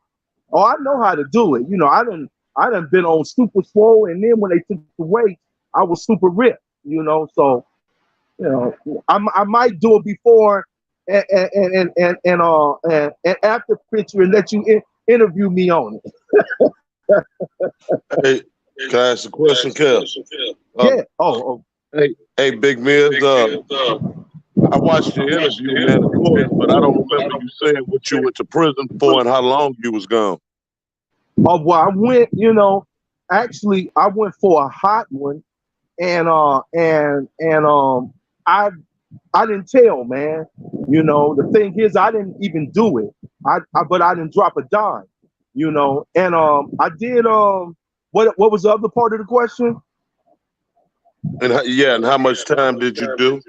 I did 27 years and about like 10 months. I just say 28 to round it off. I did like 27, 9 months, something like that. Years and about like 9. Huh? They said I'm echoing. I was trying not to ask questions, Miss.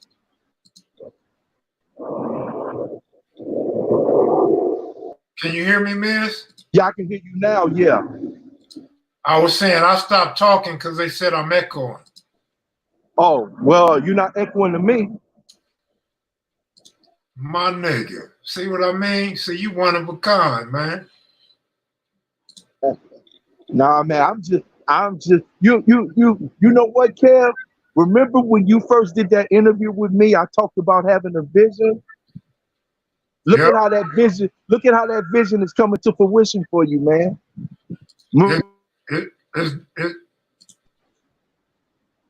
You know, I'm the first one said that, man. I see this someday as, you know, and I think as the more you go, the more you're gonna grow and you're gonna get better, man. You know, and I think now we gotta start using this platform. We gotta start using our platform, you know, as a way to try to bring about a change.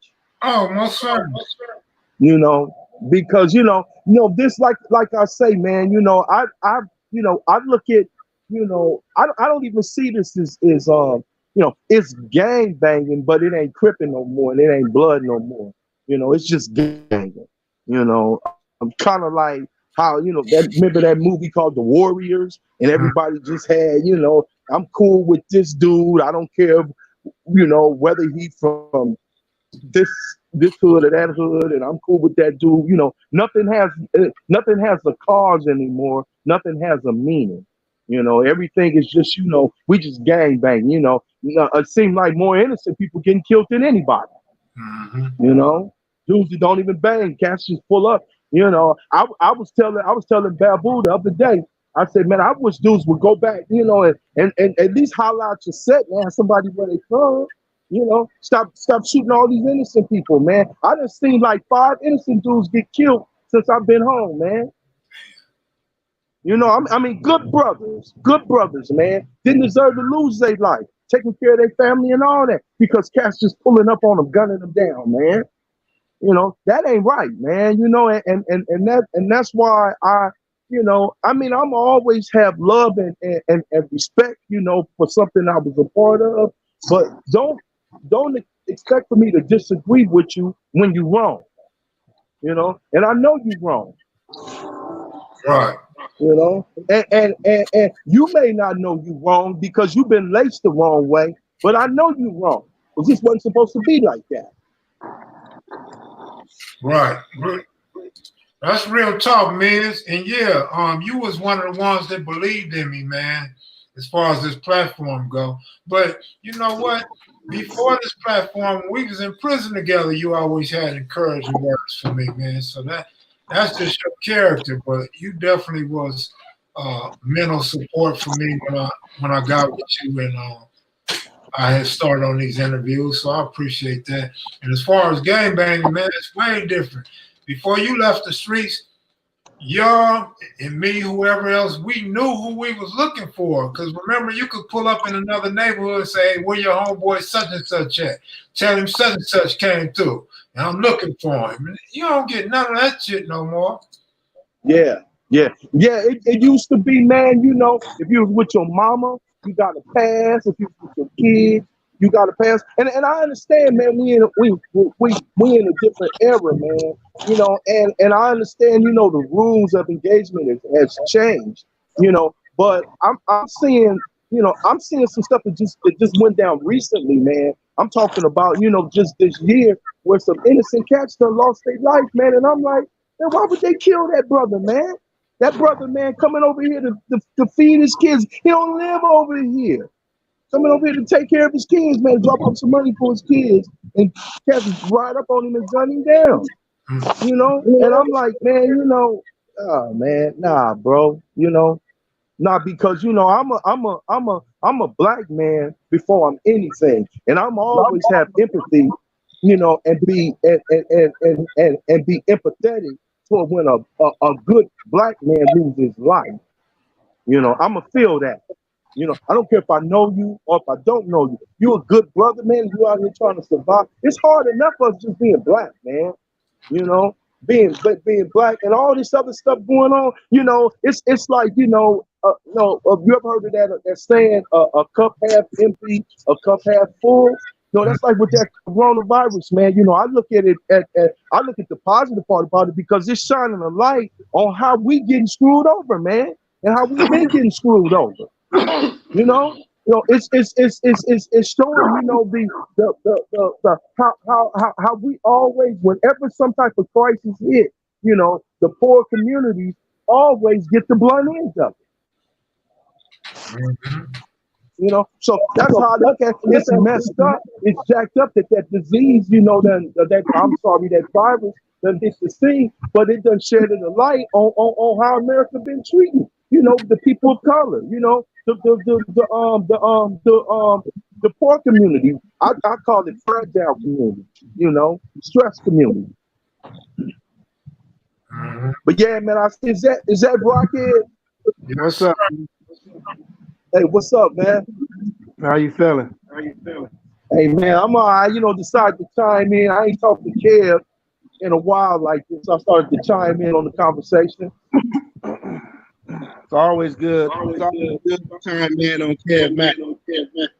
Yeah. Kev Mac, no, man. You know, me and him actually did time together, man. And he know my get down, you know, and he know even then, you know. You remember when we got to that riot, Kev? You know, that started with the blood. Mm-hmm. You know, and I was like, nah, man, you know, we black. That's always been me. You know, that's always been me, man. And I'm gonna be like that until I die. You know, I'm not gonna never turn my back on my people. You know, I mean, you know, you know, sometimes, man, you know, we do things. It's just like just out of line. But at the same time, you know, if you're not gonna try to bring about a solution to the problem, then you part of the problem. You know, it Yeah. got to be. Everybody know what the problem is now. Everybody know what the problem is. They shouldn't be talking about the problem no more. Everybody should be talking about solutions. You know, how we go, you know, a lot of people say, oh man, we can't do this, we can't do that. Man, shoot, man, one man, you know, one man makes a difference. I understand that now. You know, if you don't think so, you know, then look at Malcolm X, look at Martin Luther King, you know, look at, you know, shit. Look, and even though he did destructive things, look at Hitler. That one man, you know, killed off like 9 million Jews or something like that. You know, so one man can make a difference. And a lot of times it's because we as being elders, we as being OTs, however you want to categorize it, we being silent and we not speaking up, man. And we not saying, nah, I'm talking about in every community. No, these dudes letting these youngsters run amok, man, and they not speaking up. And they not saying, nah, man, no, you wrong. You wrong. For whatever But reason, you know, I'm not gonna never say it's fear, you know, because most of us we don't do shit, man. We weren't scared of nothing, you know, and probably still not today. But for some reason, a lot of us turning a blind eye and we not speaking up, man, and we not telling these dudes, nah, man, don't do that, bro. We did it in prison. I'm telling these dudes when a youngster hit that prison yard, walk up in there, is what is he running? He ain't running. He ain't running nothing. He hit that prison yard. He ain't running nothing. Hey man, this is how the program is. Right. It should be the same way out here. he's actually Wiz, you know, when they hit the yard, they actually lost until they trying to figure it out. They looking for help. They seeking help. They think they get to they collective homeboys, particularly from their neighborhood or who they grew up with. They think it's easier, but it's not, because they never was prepared when they do go to the next level, when they do go to prison. Even it's not that a lot of us are turning the other eye. A lot of us don't have the respect of the youngsters in our community. And those of us that do, we do what we can, but it takes more than just us. You get what I'm saying? And I mean, lately, I've been spending a little bit more time with some of my young homeboys, and when I see them and I hear they cry, you know what I mean? They do silly stuff, they do stupid stuff, they online internet banging and stuff. But if you don't have no positive example in front of them as an original OG, big homie, whatever, then they gonna look at you out of sight, out of mind, and do what they feel they what's best for them. But that don't justify the bullshit they doing. It is, we got to figure out a way to really get to their attention and get to their minds, you know, because ignorance is ignorance, stupidity is stupidity. And they really, if anyone really think we can win this war the way things are going, we can't win this war. I don't give a fuck where we from. And Right, and right. and again, like you said, this if this virus doesn't do one thing, if it don't wake you up, you ain't gonna never be woke up.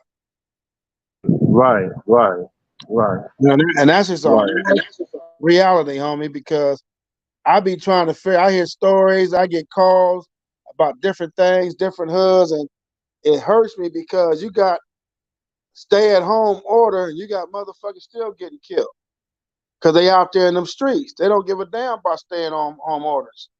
They don't care. They think this shit is a joke, but it's not a joke.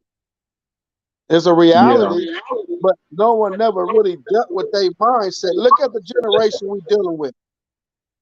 We dealing with damn near 13th generation of Rips right now and Damus.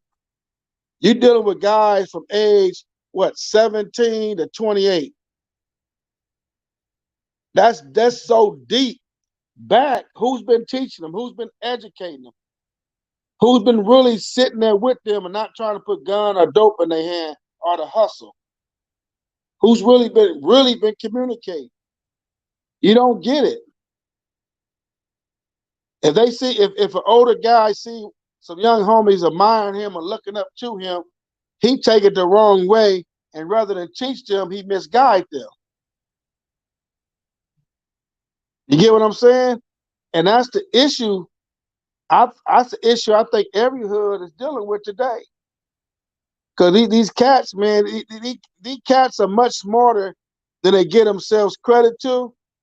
But if everything just based on getting high and talking shit and fucking everybody else bras and different hoods and enjoying that and getting shot at and laughing and shooting back and laughing, but until that bullet hit you in your head or you got life in prison, then all of a sudden you're thinking about all the things you could have did different or better.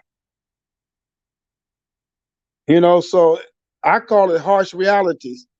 Sooner or later, they're going to have to wake up. Sooner or later, those of us who have enough say, enough power to feel something positive in one, put it in someone else, and vice versa, that's the only thing we can do. We can only say one at a time. And as long as that one is feeling it where he's talking to them little dudes, man, you know what, man, such and such, you know, whoop, he said some real shit. It's about getting people to think. Because choices are motherfuckers. And that's the issue today. The choices we make are fucked up. Right. Well, man, you know, I mean, I think it takes, you know, it's going to take a village, man. You know, it's going to take a village from each community. You know, I mean, what I see, you know, and what I really don't like is when people, you know, when they like out in the front, you know, they putting on a pretty good show, you know, like they really care. But, you know, when they go back to their individual areas, you know, they straddling the fence, man. You know, and you know, see, you know, I ain't never straddled the fence. You know, when I was cripping, I didn't straddle the fence. You know, when I was selling drugs and doing all that, I didn't straddle the fence. You know, and if I say, man, I'm not with this, you know, I'm not, you know, it's a better way, you know, you can live your life, man. You don't have to live like this. And I understand, man, you know, a lot of key elements, elements is missing. I was listening to y'all the other day on there, and no, I was locked up, but I was hearing about the playground and all that stuff that was going on, you know, and you said, you know, that it was a missed opportunity. See, you know, and right now it ain't really no opportunities over here. You know, it ain't, you know, it's, you know, it ain't no money. You know, so when you tell somebody who out here hustling or flocking or doing whatever they doing and they coming up and they riding in these fancy cars with the 29-inch rims on it and all that, you trying to tell them, you know, it's a better way, you know, and you riding in a Pinto, you know, they're like, what? You know, what you mean it's better? Man, get on up out of here, old man. You know what I'm saying? You know, I had one tell me, man, I'm what did he tell me? I'm spreading weeds in his garden. I was talking to the youngsters. He said, man, you putting bad seeds in my garden, man. I said, what? Because I'm answering him, because I asked one of the kids, I said, man, if you willing to die for something, you should know what you willing to die for. So now you out here gang banging and you banging this particular clique. Why you even banging it? You willing to lose your life and give up your life for this? You can't even tell me why. And he like looked like, damn, I never thought about it like that. And dude walked up to me. He said, man, you spread bad seed in my garden, man. I'm like, whoa, you know.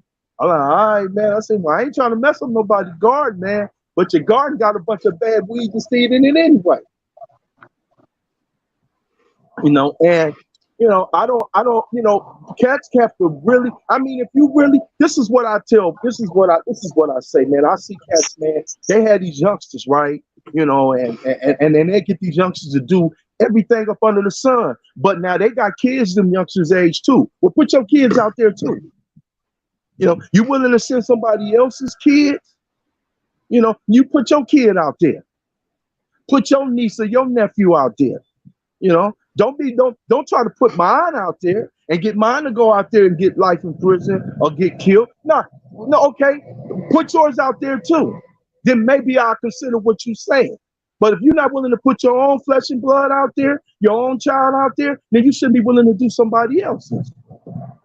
You know, and that's how I view. That's how I see it. So that's why I got a grandson coming out here to see me in July, man. 20 kid be 20 in July. You know, that's my grandson. You think I want him to lose his life behind something he don't even know what he's losing his life for? At least back in the day when I was doing it, I knew what I would, if I would have got killed, at least I know why I got killed. You know, I know what I was representing. I know what all the beast we was into was about. These cats don't know nothing. Like you just said a minute, Rocchead. They don't know nothing about, but this Instagram stuff, you know? Let so like, me interrupt real quick. Classic Jones had a question for Rocchead and Mizz. Go ahead, man. so my question is this: with the way that things are, especially with the younger generation right now, right, where they're causing all the destruction and the mayhem and everything in the communities, do you feel that do you feel that there needs to be physical action taken? Because it seems like talking to the young brothers, that's not working. So, and I've talked to OG guys, and I ask them, I say to them, I say, if you got a cat that's running through the neighborhood, right? He got the neighborhood hot because of his crazy actions and shit that he's doing and the destruction he's causing. If talking ain't working, do you think that it's appropriate to deal with him in a physical aspect? Because to me, he's detrimental to the community. If we can't build the community when we have a bunch of guys that's just bringing destruction. So how do you, Big Mizz and Rocchead, how do you propose that we deal with that? You know, I'm gonna let Rocchead go first with this one. You know, each hood is different. Each neighborhood is actually different 100%. My hood, we held accountable. You get what I'm saying? There's Yes, sir. There's no one above the law, no matter how old they are. Yes, sir. No one's above the law. We held accountable. Yes, sir. And if you held accountable, then it brings something a little different. When someone think they're bigger than the hood, and he know that you come at him, he got his own crew, then basically why he claiming the hood? Because he thinking he's bigger than the hood. Okay. You get what I'm saying? Yes, sir. That's why I say again, each hood is so different. Some people turn that blind eye. Yeah. Most wars that's been created over the last 20 years was based on Instagram, social media, based on other people's stupidity and them not coming back to their hood, letting their hood know they got this beef. Gotcha. You know what I mean? Yes, sir. Once people find out, is that hood gonna discipline this dude for bringing this issue after they deal with their thing, or he gonna get away with it? In most cases, looking from the outside in, a lot of people been getting away with a lot of shit. Yes, sir. It's too late to implement a certain type of discipline to me, because at this stage, a lot of motherfuckers ain't gonna sit there. You're gonna have to kill a motherfucker, to be honest. Right. That's kind of where I was going. And I say that because if we implemented this from day one in our hoods and it carried on every 10 years, every new generation, then it's a given with these younger cats. But if we try to implement it now, it's too late to implement it now because their mindset's already set. And they don't have that much respect for those who they supposedly naturally respect. Because those who they typically supposed to naturally respect don't carry themselves like they should be respected. So for a person like that to come in and put his foot down, it's going to be hilarious and dangerous. So that's why lately we've been on the line with the other brothers from different states. I always said Chicago was different because that concept always been in Chicago's mind. No matter who you are, you're going to get a pumpkin head. That was and then at a young age. Let me But get a shot. I mean, I agree with pretty much everything Rocchead said. You know, you know, no, there's certain hoods where you know the elder got a big impact on what goes on. Whatever they say, you know, it pretty much go because you know they have they little homeboys who still kind of active, and they gonna press what they big homeboys is telling them. You know, then you have some hoods where you know they just like you know they not or to me I call that not being organized. When you're not listening to your elders, you're not organized. You know, and when you're not organized, you're doing a bunch of dumb, stupid stuff. You know, and you're gonna come up short. You know, and you know, I mean, sometimes you know, and that's the bad thing about it. Like Rocchead said, you know, you have to kind of if you implement certain things, you're gonna have to go all the way with it. And when you have to go all the way with it, you know, you got to start weighing: is it worth it? You know, is it uh, man, you know, and then you got to worry about the street talking, and all this old stuff, and then your name getting thrown out there in the mix, So I mean, everything has to be treated, differently, man. You got to deal with each individual different. Some people, like I say, in they particular area, they can say something and they gonna listen to it. And then in other areas, they go, man, everybody trying to hear that, man. They won't probably do it in your face. As soon as they walk off and they get within their little clique, man, nobody listening to that, man. Anybody trying to hear that. That's why, man, when I first came home, I saw some individuals had a voice, and I didn't really like their cripping. And they was actually like trying to speak for me. And I would go right behind them and go over there and tell them. I said, man, y'all gonna mess around and get shot up listening to these dudes because they can't tell me nothing, because that's how I felt, because that's how they treated me. You're not gonna give me no reverence. I'm not gonna give you none either. So you might think you're running something, but whatever you think you're running, I'm gonna personally dismantle it just to show you ain't nothing. Hey, Big Mizz, Mad Rock from Watergate said, "What's up?"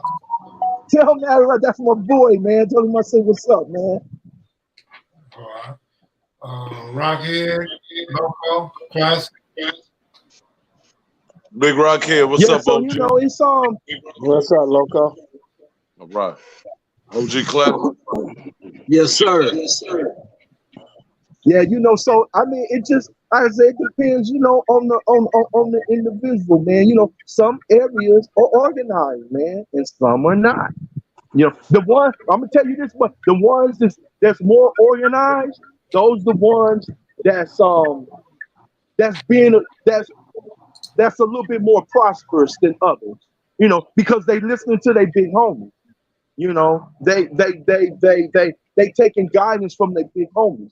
So you probably not gonna have as much depth in those areas where they listen to their big homies, and they probably gonna be a little bit more prosperous versus the ones who don't listen to their big homies and they just doing what they want to do. That's where they getting killed. They ain't got no money, all that. I can guarantee it. Gotcha. Yeah, I've always wanted to know that, man. That's been a big question of mine, and I asked that for a lot of cats, especially brothers like yourselves that are, years older than me. Like, how do we deal with the cats that don't listen? Oh, my bad. Hold on. Yeah, well, you can, like I say, depending your geographical area and depending on how your voice, how your voice carries, I mean, you can implement anything you want if people listen to you, But I always say, whatever you implement, let it be just, man. Let it be right. Because I done seen people DP because they was in the hospital when their son was being born, and they got DP for that. They didn't come to a meeting, but they was at the hospital when their son was being born, or they was at their mama's deathbed. So I mean, I mean, they deep in, but they deep in for stuff that don't even have no meaning to it, no cause. You know, so I always look at. I remember, you know, where was I at, man? I think I was at New Folsom, and I was still young, and I was, you know, on one. And I remember, man, my homeboy Big Smokey came up to me and he said, "Man, check this out." He said, "Man, I love you, homie, but you gotta slow down." I said, "Why you say that?" He said, "Man, because they saying, you know, it's easier to get rid of you than to fight all these Serrano." You know, and I was in the wrong. You know, I was in on the once I get going, I'm like, I don't give a damn, you know. And then this is my homie that I respect and love. He said, "Man, I'm gonna ride with you, man, but you gonna get us now, lady, man." Hey, You man, know, he said, "Yeah." when I met you, when I first met you, you was telling me a story about my brother. Can you speak on to that when the 9-0s was kind of having problems when you get to the penitentiary and you met my brother? Oh yeah, man. Your brother, man. Your brother's man. Your brother. I got love. I'm gonna tell you, your brother, Cabu, and little PJ. I got love for them, man, because they kind of, you know, man. You know, it's like man, 9-0 back then was a plague, man.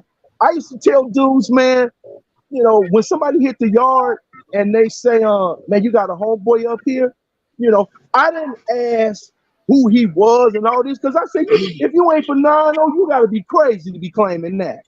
Man, almost everybody, man, was trying to have our head, man. But, you know, I always got love, like from Big Rebo, Devil from Front Hood. Well, Devil from Front Hood was my celly. You know, Gangster from Park Village, Gangster from Tanner. You know, I mean, so it was some hitters up there, but at the same time, you know, I'm the only one on the yard. And your brother, you know, I had, you know, kind of started getting into it a little bit, you know, and I'm not going to give up nothing. I'm not going to back up, you know, and your brother like pushed and said, "Man, you know, I got your back, man. You know, we gonna ride this out." You know, and me and your brother, actually me and your brother started driving together.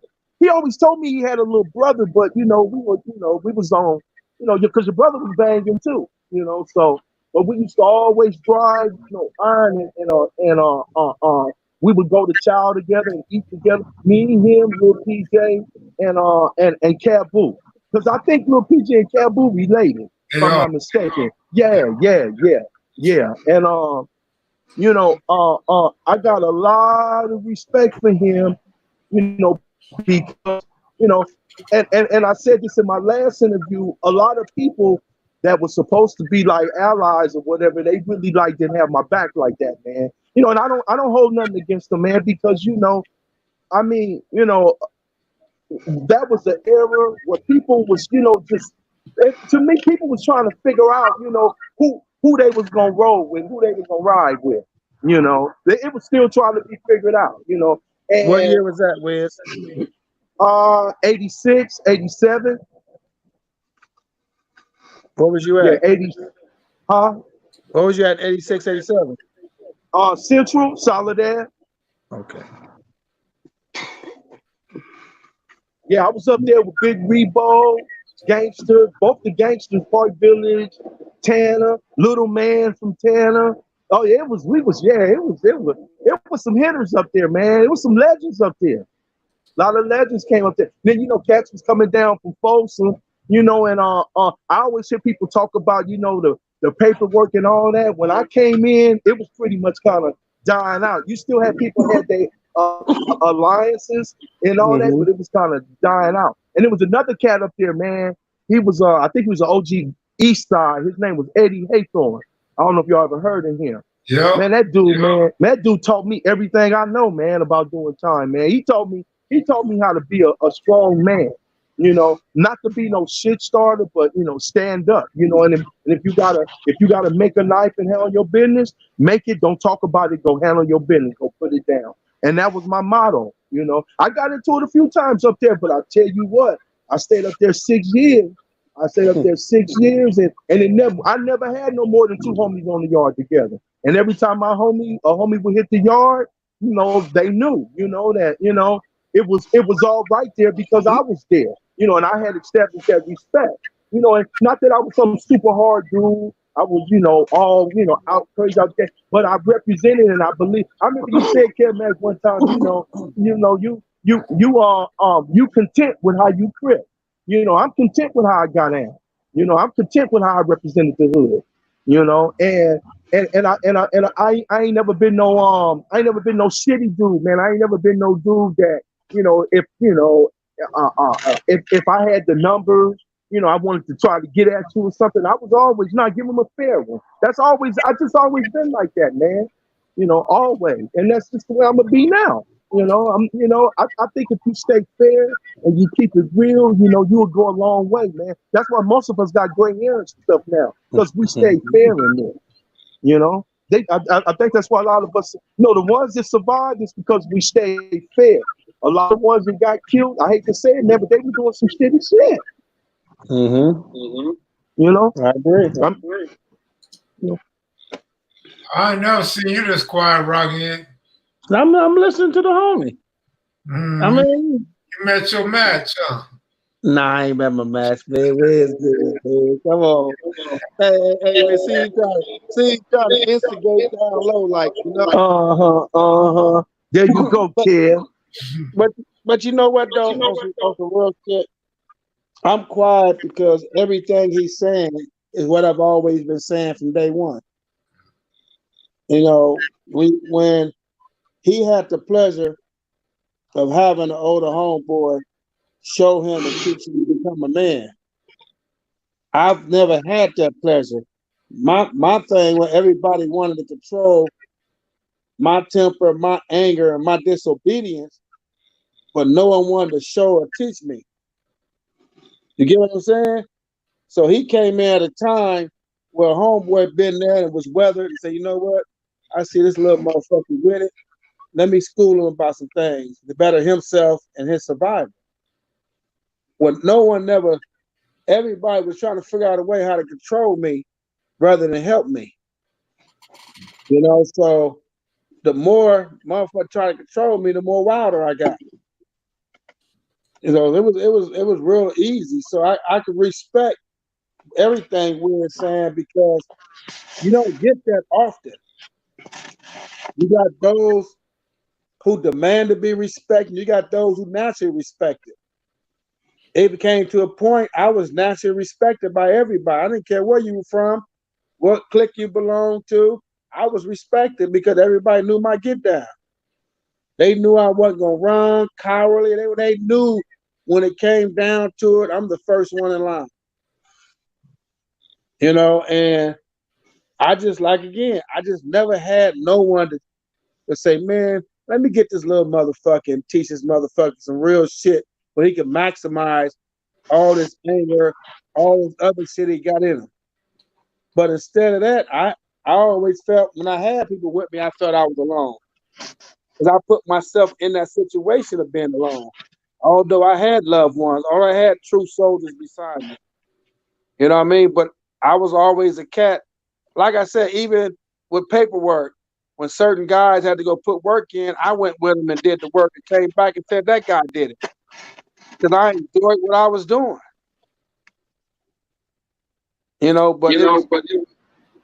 Huh? That was Yeah, Go ahead. I always looked at myself as being a smart crip. I wasn't crazy. I wasn't crazy. I was down. I was with it, and I would do what I had to do, to represent this. But I mean, if the Crips came and got me and told me, man, and that happened to me a couple of times, hey, man, you getting out of pocket. I was like, oh, for real? Shit, because I knew I wasn't above the rules. See, I always follow the rules. I remember I was telling I can't remember. I was talking to somebody and I was telling them, man, that I didn't make these rules, man. I didn't start drive-bys. I didn't start the gunplay. You know, I didn't start none of that, man. But you damn so believe I fell right in line with it because that was the rules of engagement. You know, and I wasn't like I said, I wasn't no stupid gangbanger, man. If I was over in Ludus Park area or Swan area or something like that, but I wasn't walking around with no damn blue rag on my head, man. I wasn't no stupid gang member. I was smart. If I had a female over there, I stayed in the house with her, did what I had to do, got my coffee, and I got on. You know. Right now to this day, if I live in a community where it's infested with people that might want to, harbor some old feelings or something against me, man, I lay low, man. I lay low. I live somewhere, man, and they used to hang out in the back of where I live, man, and they knew who I was, but they like, OG straight. OG already straight. I didn't trust it. So I made sure, when I left, it was early. When I came back, it was early. Because, most of these dudes, they sleep all day now. So I got up early and I came back early. With old habits are hard to kill, baby. So let me tell you something. Ain't nobody more conscious than me. I mean, No, who? More conscious than me. Oh, okay, yeah. I have no problems. Like you said, any issues I ever had in prison, if someone want to carry them 80s to the streets, then they just some ignorant motherfuckers who don't want to live and want to go back to jail. I don't care about what happened back then. What happened, happened. We all played our hand in what we played our hand in. You get what I'm saying? So I've been out since 1992 because I got blessed meeting Jim Brown, who's basically my surrogate pops. And by meeting him, it allowed me and helped me grow up. I don't think I ever grew up because in the system, all I cared about was violence. As I grew up over the years, it was hard because I was straddling that fence early on, going through the program, but once I got over that hump and once I experienced life-threatening situations as getting shot, as my daughter getting killed, etc., it really woke me up. Either I'm going to be crazy Mr. Joe Rocchead, or I'm going to be Rock Johnson, the mentor who's helping and changing these young men's lives so they don't have to go through the things I went through in life. And once I made that decision to go all the way in, I haven't looked backwards.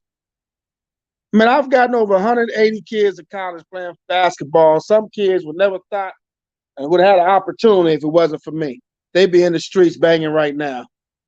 I've traveled out of 35 states for American and met hundreds and thousands of young brothers, and a lot of them I'm still in contact with who've changed their lives in these other states. I do my giveaways. I try to, for all the things, like people said, do I regret? I don't regret shit. But all the things I went through, all the things I've done in my life that wasn't correct, I try to instill in youngsters the better things, the better ways, the better lives, so they can make better choices. I try to give to the community and do things like give food away, give groceries, because I know I can't take back what happened back there, but I can make better what's in front of me. Like I brag all the time, my only son, I'm who I am, but he got 5 uncles on his mother's side from Atlantic Drive. What they are. Jody Whitby is one of my best friends. We did a lot of time together, but that's my son's uncle. You know what I'm saying? And my son is like in the middle of becoming whatever he chose to become, but he chose to listen. He chose to not follow my footstep, but to do better than what I ever done. So when he graduated from middle school, he had a stretch limo because I ain't never finished 7th grade. When he graduated from high school, he got whatever he wanted. So I ain't never set foot on a high school. And when he went to junior college and got his AA, he got taken care of. Now he just got his BA degree. Maybe he got in one fight in his life. Now he is 24 years of age. He got to make a choice what he want to do with his life. And I'm going to be there for him 110% to make sure he don't fall off on his journey. That's my strength. As I give to my son and give to these other young men, I got hundreds of young dudes call me they pops or they uncle. And if I wasn't in their lives, I know they'd be in the streets. So I try to give and instill every ounce that I can that's positive to make sure they got something they could run with and make better choices. And that's my strength. Because I know I was a fucked up person behind that wall. I know I started shit, provoked this shit just because I wanted to hit a motherfucker. I did some stupid shit and I knew nobody could control me.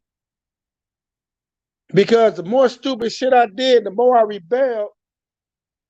A lot of other youngsters younger than me was liking my independence and supported me. And I supported them because I was always for the youngsters. I was always there for the youngsters. There's not too many young people that ever did time with me that I didn't look out for them and look out for their best interest. Because I never had that for me. So I try to make sure I was every bit of that for them. And it carried over in the streets. When I talk to my homeboys, my younger homeboys, or other young homeboys, I don't talk at them. I talk with them. And I hear them out. And I listen. And if I got an opinion or a say, I try to give them that to the best of my ability. They ask me to go talk to someone else in the hood because they feel that person is hard-headed, but they don't want to disrespect the OG or the older homeboy. I go talk to the homeboy. Because sometimes youngsters sometimes they don't know how to talk because they never was taught to talk. Like I never knew how to talk when I was young. My way of talking was cussing you out. Then if I really didn't like you, I'll say something about your mama or something to make you mad at me before I can hit you. That was me.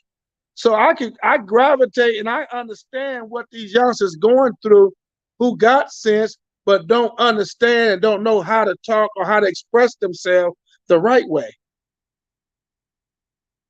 So as I'm on my journey, man, I do my damnest ways to help any and everybody I can. Right. Everybody I can. I had one of my contemporaries call me last week, text me, hey, homie, I need a job.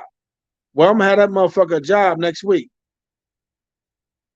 Because that's my dog. You know what I mean? And he wants to work.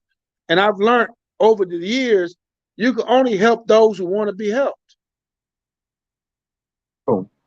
True. You know, man, you know what I want to see, Kev Mac and Joe, and Rocchead. What I want to see, man, is, you know, I'm 57 years old, and it bothers me that I could see whites walking around, I can see Mexicans walking around, and they ain't got to worry in the world. But me as a 57-year-old black person, black man, I can't walk in certain areas without, you know, worrying if I'm gonna get gunned down, if the police gonna mess with me, you know, and see these are the things that I'm concerned about, and I don't want, you know, the younger generation to have to continue going through the cycle. And you know, I'm pretty much the way you are. You know, I might have a little bit more passion when I talk, but you know, I don't talk at these youngsters. You know, I talk to them and I let them know, look, I understand what it is to want to be a part of something. You know, just because you're from a particular area, that don't mean you got to kill and rob and do all that. You know, you could be from somewhere, you could turn out to be a doctor. You can turn out to be a lawyer. You can be a electrician, a plumber. You can be anything you want to be. You don't have to be, just because you're a part of something. Because a lot of people, because they grew up in an area, like somebody got shot over here the other day, and he wasn't even aware that they was asking where he was from. He just said, "I'm from right here." He wasn't tripping like that. Because he's been living over here all his life, but he never gangbanged, and they gunned him down. Gunned him down. Good little young brother, man. Fortunately he survived. So, but he lived over. He been over here all his life, and a lot of these dudes is his friends. But he raised his kid. He worked. He worked for UPS or something like that. So that's what I'm trying to get them to understand that. And right now I know it's hard. Like I said, and with this coronavirus, a lot of jobs is gone. So cats they're gonna have to retrain themselves on what's ever gonna be a marketable skill now. I don't I think a lot of this fast food stuff, I think a lot of that stuff gonna go away. Restaurants, I think a lot of the big ones might survive, but a lot of these moms and pops, I just don't see it, man, because they're not, they're not gonna, a lot of people is not comfortable being close to people like that, and some of them was already strong. So now, you got this right here. So a lot of people that worked at these certain restaurants and stuff like that, they're gonna have to find some work. That's why I tell them, you can don't resort to the streets. Try to go back to school, go trade tech, teach you how to, teach you some trades. You can get funded. Go down there to trade tech. They'll help you get a grant where they can teach you to be an electrician or be a plumber, something that is not going to go nowhere. That's what people got to start thinking about now, especially people like us got to start thinking about getting into something that's going to be around, man. That's not going to go nowhere. You're going to always need people for electricity, plumbing. You're going to need people, shit, it might sound messed up. You're going to need funeral directors. You're going to need stuff like that. It's not going to go nowhere. That's what people have to start investing their time in. Instead of investing their time in these damn streets, because you're not gonna get nowhere doing that. And that's what I try to tell them. So I don't tell people not to represent something. You represent what you want to represent, but it's your actions, it's what you do. It's your actions, is what you do. That's gonna determine where you're gonna end up in life. And Joe, look, check this out, man. I always respected you. I always looked up to you. I used to hear about you all the time with the American and all that. And a lot of people that was coming in, they was telling me about the stuff that y'all was trying to do, man. And it's just unfortunate that, it's always going to be people that's going to go behind your back and do something contrary to what the mission is. It seemed like it seemed like, man, I know you heard of the Willie Lynch syndrome. It seemed like that right there. And what he said, if you read that, what he said is working right to this day. Still working. Y'all was trying to do something, something that could have lift these communities up, man. And here you go. You got somebody, as soon as you lay down the foundation, you got somebody coming through, digging it right back up. And and I don't. That's what got to stop. Yeah, we good at stabbing ourselves in our back. If you want it, you can have it. You ain't got to stab me. I can show you how to get it. Right. Kev, you got any questions you want to ask me before I check out of here, man? No, you did cool, bro. I appreciate you for stopping in. Yeah, well, I got your little text. I said, man, let me, Kev Mac, man, I want the world to know that's my partner, man. Kev Mac, I got a lot of respect and love for him, and it's always a pleasure and an honor, that you would even let me take up, some space like this, man, on your show. I appreciate that. But we can, I know people been asking for another interview, and we'll get that. Okay. All right, take it easy. All right, man. All right. Good hearing from you, Joe Rocchead. Thanks, man. It's good to see you, man. Much love. Rocchead, my savior today, because Loco just checked out on me. Loco done smoked so many so fast. You saw that? Yeah, little Texas boy, good looking out. Said Big Kev, OG Rocchead, and Mizz, respect. Keep bringing that heat. Yeah, man. I mean, Rocchead come on all the time, man. So yeah, that was cool. I'm gonna take a month vacation. That's cool too, Rocchead. You know you're gonna miss me, man. I can't do that. I will miss you, but I got your number, so I can always call you. No, they released my sister last night after 21 years. Tonight. That's cool, man. So right now I'm waiting to see if they're gonna send her to a halfway house or they gonna flat out release her. Loco, where you at now? You in the alley the Mizz was in?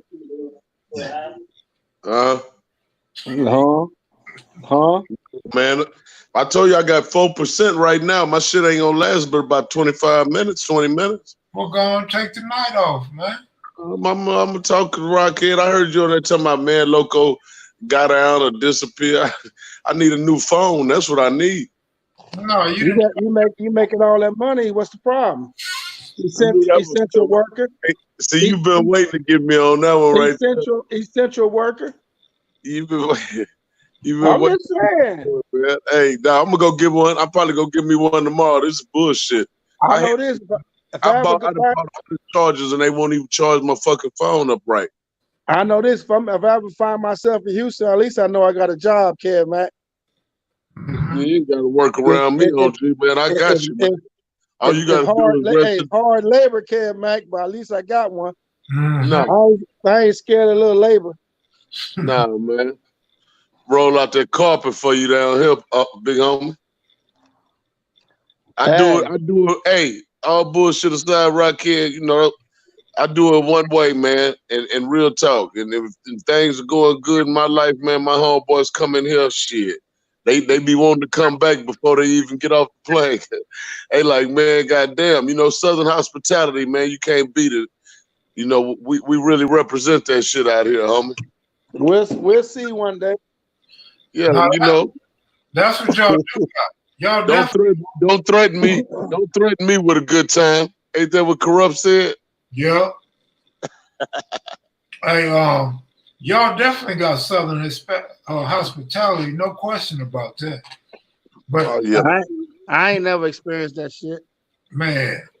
Oh, it's good down here, bro. Just depend on the people and the group of, you know, just like anywhere, you know. Man, everybody ain't like that. Everybody's not like that, but you find the right people, man, you have a great experience. Man, my nephew got shot in L.A. on the block down there, gang banging. That motherfucker moved to Houston. I went out there. He calling his mama Miss. He calling everybody at the grocery store Miss. Whoa! He done adapted to that Southern style.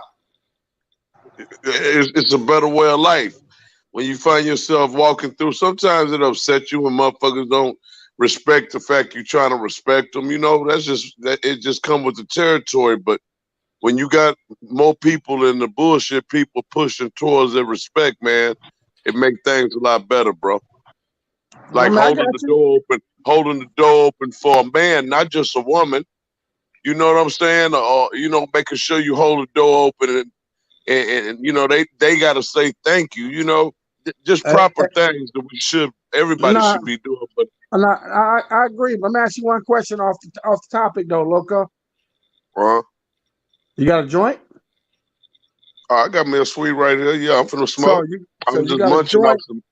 But you got a joint, but you only got 4 minutes on your battery. That don't make sense to me, homie. That joint is more important than your phone charged up. I got 4%, that joint more bro. important than your phone charged up. I was trying to let it charge up, but I heard Kev talking about he don't know what happened to me, so that's why I tapped back in. Like, damn, I hope you forgot I ain't got no juice. But I mean, it's still on 4% right now, so let's just don't even worry about that. Maybe it'll stay it like could have that. been charged up all the time. You know, Wiz was on. Yeah, I had to go get another charger, big homie, about 7:45 before the MC8 and them came on the ship. How was that today? Oh, that was live, man. That was cool. That's good. Yeah, eight got he delivers a good interview, man. You ask him one question and he gonna fill in all. You know, he's pretty good. Chill was cool. Wait, both of them, man, legend. You know to me. How was the host? Kev, I mean, they only got one host.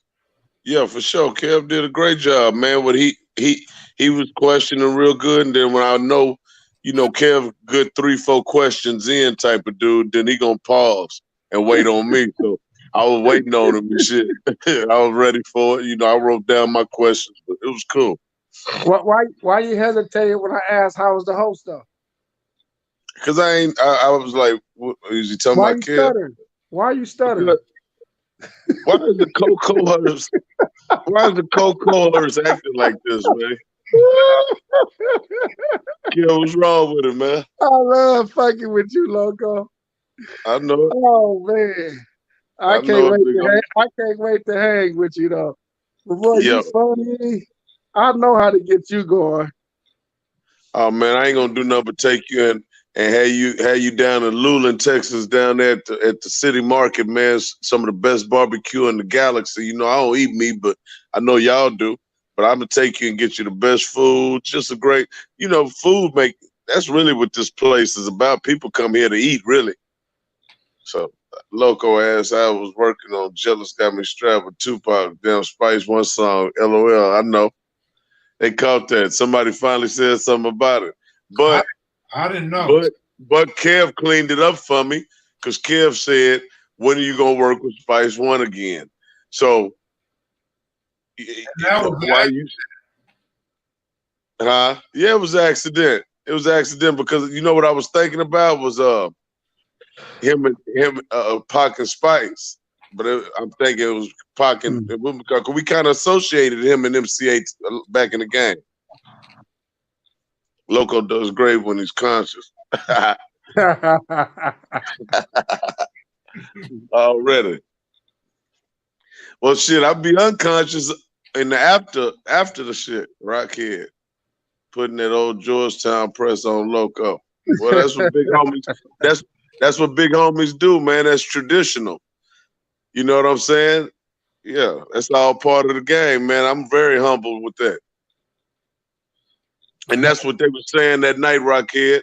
That's what I was telling. Me and Kev was talking off camera when Corrupt kept saying about minding.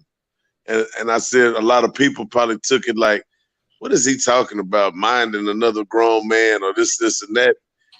Basically, man, you have to get outside of all that so you can take information in and become something in life instead of being blocked, saying can't nobody tell you nothing. And Corrupt being who he is, Grammy Award winning and achieved all he achieved, he say he's still among his big homies. That's what it's all about, ain't it? Yeah. What you eating, Kev, Mac?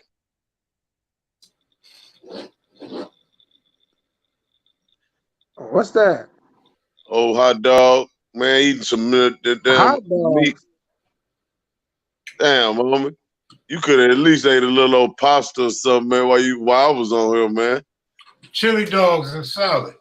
So why you didn't mute it while you was eating? Because every time I eat something, you mute me. Because your phone be giving other people's phone an echo. Oh shit. But I'm about to check out while y'all talk, man. No, I'm finna check out too, man. I ain't messing with Loco with 3 minutes left. 3 minutes left. Now y'all got 27 minutes. But all No, right. I'm talking about he got 3 minutes on his phone. Oh yeah. No, I got about 3%. All right, Nah. Hey man, I appreciate y'all as always, man. Holler at me, Loco. All right, big homie. All right then, Cam, man. Go ahead and eat your chili dog. All right, for sure. Later. All right, big dog. All right. I'm eating my school lunch right now, man. I'm Go eat, man. You ain't bothering me. I eat every time I'm on here now. Shit, cause I mean, you ain't supplying lunch. I'll be waiting on the Uber to knock on the door. Uber Eats. Uber Eats and shit, man, with my lunch. Hmm. Yeah, so.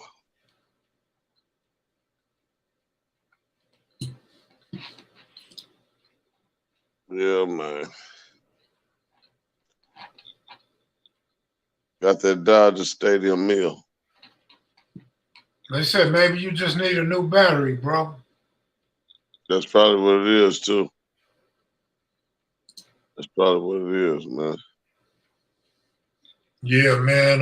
I really enjoyed the MC8 interview, especially coming after cocaine, man. Oh yeah. That's just crazy though, man. Like I said, Kev, do you know that like guys like Gully, you know, a couple of other platforms and stuff, man, have been around forever, could never get them to grace their platform like that. And you know what I'm saying? So that was just a big deal, man, for me in that aspect. Because when people come on cam videos, man, everything is different. It ain't the questions you hear from the other platforms because they not willing to answer them on for some reason. It seems like the people don't know how to ask them the questions or whatever. You know what I'm saying?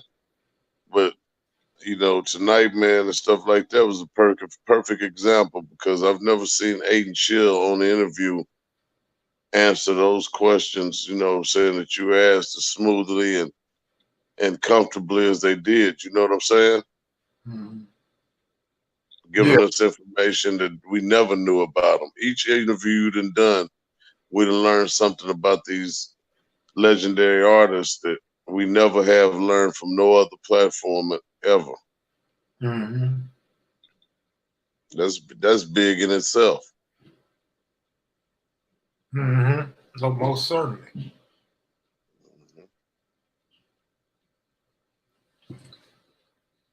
Oh man, they didn't let my message go through. Oh, They're gonna call my message spam. Ain't that something? what message? I was replying about the bubble guts. I said, I don't know what's wrong with you Negroes. Pork and milk don't give me bubble guts. That's some shit y'all gotta deal with, not me. Yeah.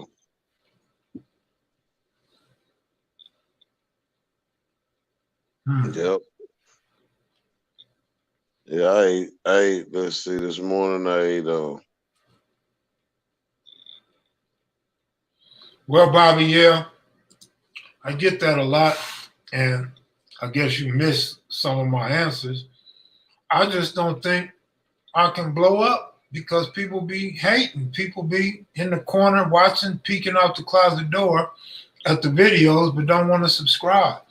It's like they don't want me to know they watching. Because a lot of people, like I explained one time, I went to 4 different states in multiple cities, and a lot of people knew me from kevmacvideos. And so it's to me, it's more than 87,000 people watching kevmacvideos. But the numbers ain't there because I don't believe people are subscribing for in a hating manner for one reason or the other. But as far as YouTube putting the brakes on the channel, I believe that got a lot to do with it too. Not necessarily for the subscribers, but as far as other people seeing the videos and their recommendations. But any YouTube creator that's been around for a while know that they suggest you get 1,000 likes immediately on a video before they start recommending it. So a lot of times on these lives, we never even reach 1,000, period. Even after months go by, I still don't have 1,000 likes on the live streams. So they're not being recommended.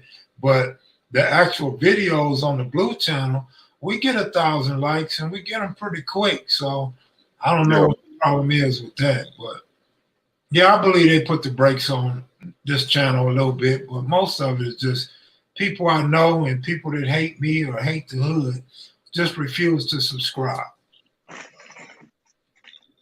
That's exactly what it be. And a lot of times, man, I ain't gonna lie to you, bro. People just lazy. You know what I'm saying? They don't think they do it maliciously. They just don't feel like they want to even take the time out and go and push the buttons.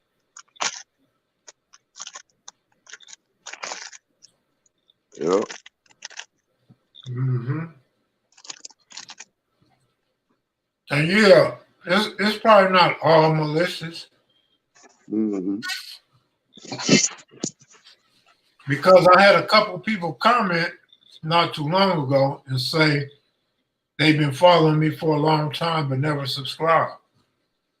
So if it was malicious, they would have never told me that. So yeah, I believe some people are being lazy with the signing in and clicking subscribe. But me personally, if I run across a website I like, or an article I like, or a video I like, I tend to save it or click subscribe on there so I won't miss the next one. But that's just me. And I don't even watch YouTube like that. I'm not big on YouTube. I'm not big on like Netflix and all that. But, you know, I'm a news and sports type of guy. Yeah. Something real interesting, like a documentary. Like if it's a good documentary that I'm interested in, of course. But like Ice Cube movies, I like Ice Cube movies, so I'm gonna watch Ice Cube movies. But a lot of other stuff, especially if it's fiction, I tend not to watch fiction because I could make up some shit in my head. I don't need to see some fake shit on TV or at the movie. You know what I mean? I like stuff that's based on real life. But that's just me. Yeah, me too. That's why I got into the documentary. Mm-hmm.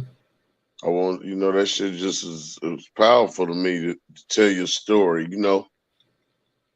Like I say, you know, when you're dead and gone, your grandkids and your great grandkids and shit gonna be able to go see Kev Mac forever to look at their grandfather, because YouTube gonna go on and on and on. You heard me? Mm-hmm. This is a way for families to hold on to their loved ones too, you know, as far as in video. Right, correct. Good looking out, D's Cali. Aaron G, I don't plan on doing no interviews anytime soon. I explained earlier the ones that I got coming on this channel, which would be Lady of Rage and some other female artists. Tomorrow I expect to have Cam, G. Lou, and Gonzo. The homeboy Mumpy want to come through. And other than that, I don't know, bro. I don't plan on doing no interviews until well after the pandemic.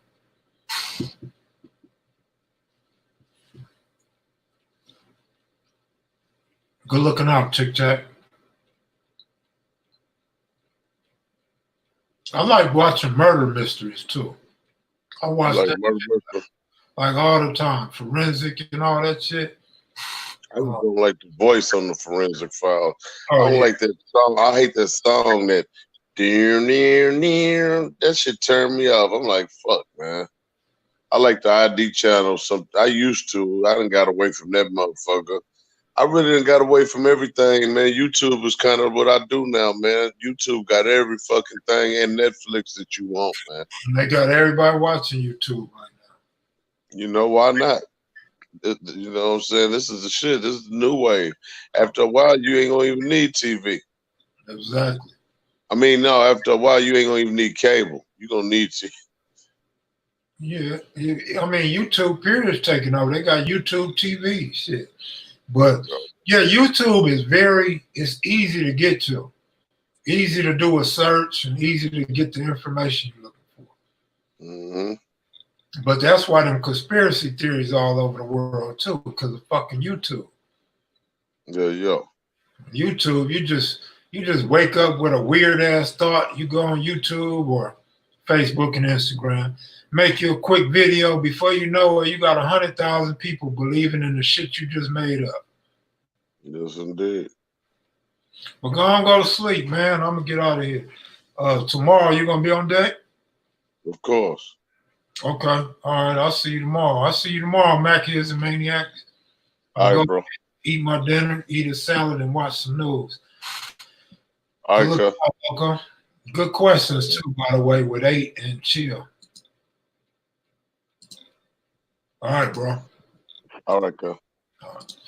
Yeah, I'm out of here, y'all. This is gonna do it for this version of kevmacvideos. I don't know why I was blurry today. I don't know if it's just my eyes getting bad or what, but I had a good day today.